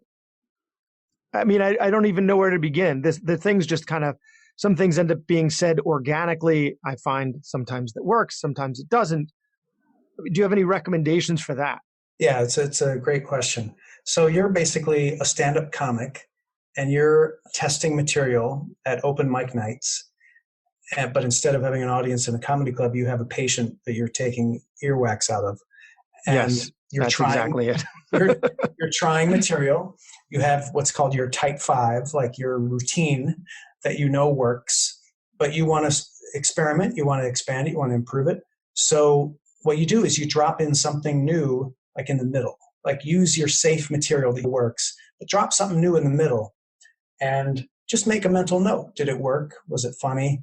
And if it was, like, comedy is just a process of evolution. Like, you try something and if the audience laughs with it, you keep it and then you riff on that and you go more in that direction because they're laughing at that. And after a few performances, you've got a much improved set or whatever. So one other thing that comedians do, and I don't know how far you want to go with this, but I would do this before the patient comes in, just run the recorder on your phone. So you can listen to yourself later to remember any jokes that you improvised during your little shtick that you want to make sure you remember. You know what I'm saying? Yeah, I think that gets into some murky legal territory in terms of recording the Patient Privacy Act. I'm not a doctor, so I don't know that stuff. Yeah. No, but that's just in general. I think that's a good idea for doctors to do, is to record their visits from time to time and even videotape them and look at them and see what you look like when you're interacting with your patient, not just for humor's sake, but just to recognize some of the potential flaws in your interaction. It's something that I keep meaning to do, but keep not actually wanting to do because I'm afraid of what I'm going to find. Yeah, it is scary to record. You learn a lot. Yeah. I've yet to have the chutzpah to pull the trigger on that. So how do you deal with taboo subjects? So we got a little bit with reading your audience and what's safe and what isn't. But sometimes in medicine, there are some taboo subjects that we deal with. And like when you were at The Onion, right? You guys put out a 9/11 edition 2 weeks after it happened, which I think, speaking of chutzpah, and I mean, looking at it now, I think it's fantastic. But how did you know when it was okay? And by extension, then, how do we know when it's okay? Well, thank you for saying that. Yeah, so there's a formula for edgy humor. And in my opinion, no subject is taboo. Because as long as you're comforting the afflicted and afflicting the comfortable, you can tell any joke about any subject at any time. And one thing you have to remember is that comedy is a coping mechanism in times of tragedy. And sometimes in a tragedy, we sort of revert to our reptilian brain or our survival brain, and we're not in our higher brain function. We're not in the higher reasoning, or that's where humor is. We're just not there.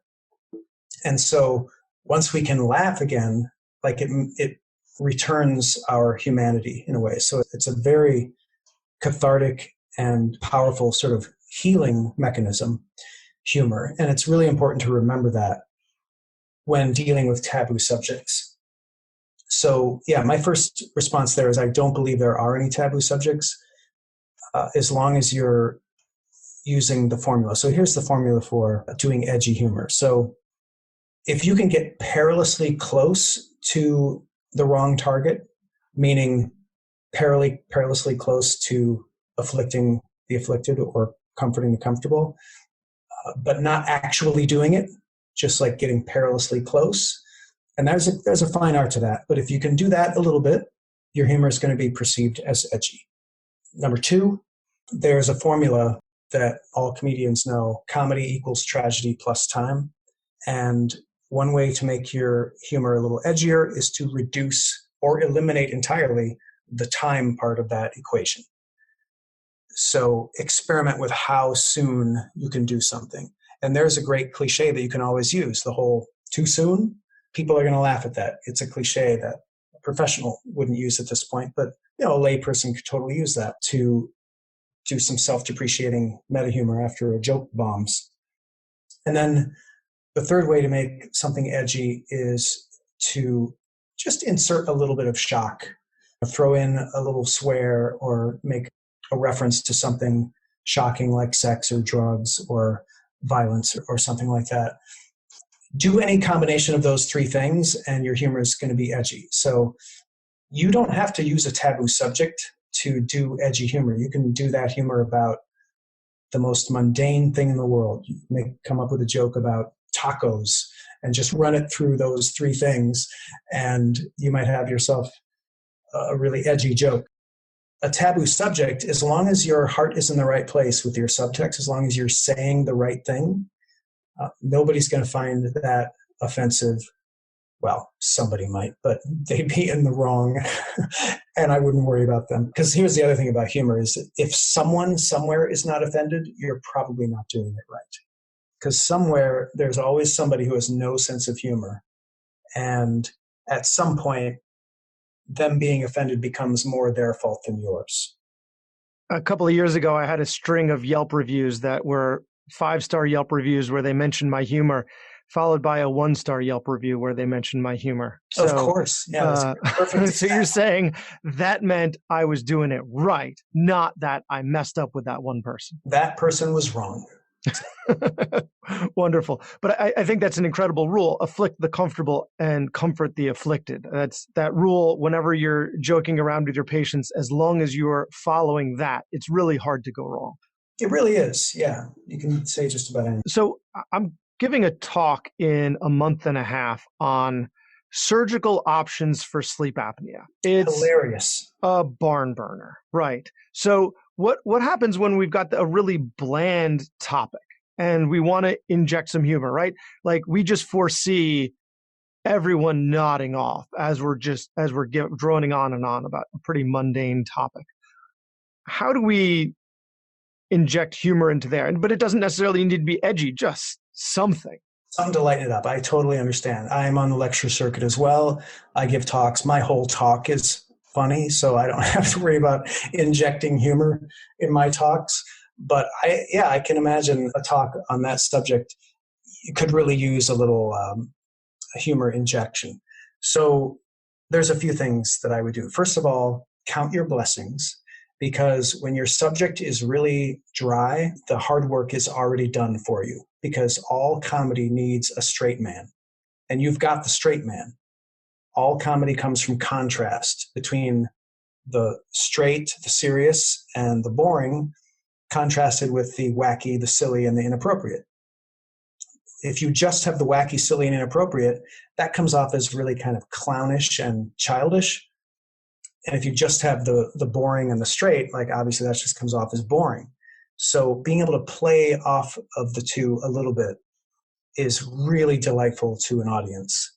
So when you're doing a humor lecture like I do, like that's really hard. You're expected to go up there and just be funny. Or stand-up comedy. Everybody knows how hard stand-up comedy is. It's like one of the hardest things in the world to do, because there's no straight man. Like you're just expected to go up there and be funny immediately.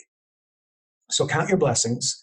A boring lecture about sleep apnea is the greatest gift that a comedy writer could possibly have, because you can make jokes about snoring and about sleeping through your talk, or the audience sleeping through your talk. Like there are so many jokes that you can use to play off of that straight subject. I'm envious of you. So really, number two. So I wrote this book called How to Write Funny. So it's a long process that comedians and comedy writers learn to craft jokes, and it's too much to get into just in this interview. But broken down very simply, you have your subtext, which is the thing that you're trying to communicate. And then you filter that through one of these 11 funny filters, and it comes out the other end as a joke. And so you can just use, and there's methods in the book for how to craft individual jokes. And you can go through that and like brainstorm some jokes and try them out on some people in the office before you give your talk to see if they're going to be good icebreakers.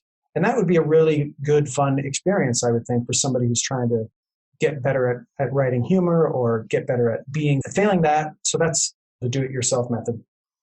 There are tons of people, tons of comedians who are at your service for writing a few jokes. Like just Google comedy writer and you'll find 1,000 people with websites who write comedy articles and write freelance jokes for various publications or TV shows, who would be more than happy to write some ice-breaking jokes for your speech. In fact, there's an outfit that I was associated during its founding called Comedy Wire, where there's a whole team of comedians, and you basically pay them, you give them a prompt, and they come up with like dozens of jokes to suit your needs, and you pick the best one. So there's a service for that. I don't know if that's what you were implying or what you wanted to get into, but it's a thing that you can do.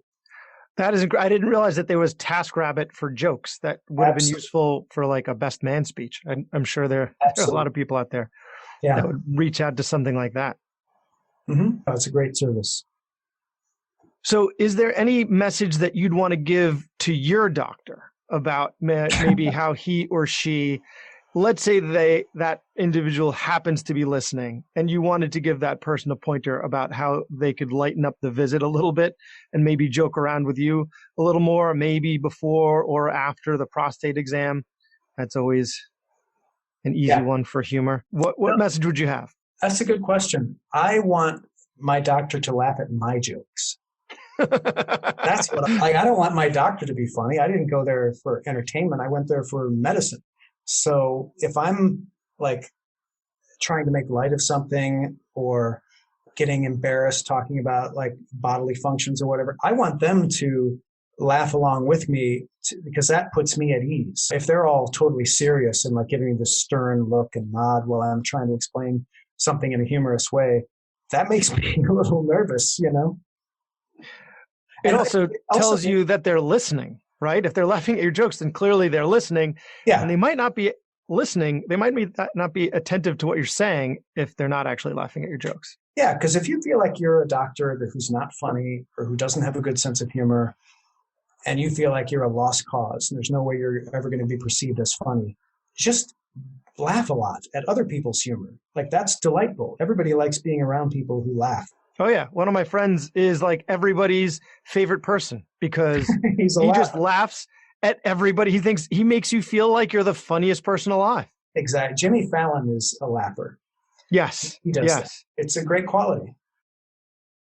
So I wanted to thank you for a couple of reasons. One of which is, as an ear, nose, and throat doctor, we're not often thought of that much. Like, if there's a list of which Game of Thrones character is most like your specialty, they'll talk about orthopedic surgeons and anesthesiologists. But there was an Onion article titled, "You get into this business for the ear and the nose, but the throat really grows on you." So I really appreciate the shout out to our little thought of specialty. You're welcome. I'm glad you noticed that. So can you tell us a bit about your books, but specifically How to Write Funny and How to Write Funnier, and your podcasts for people interested that want to take a deeper dive into how to be funny? Yeah. So after spending a lifetime in the comedy business, I was a cartoonist. I had a comic strip for many years, and then I got into The Onion. I was one of the founders and was on and off at The Onion for like 15, 20 years.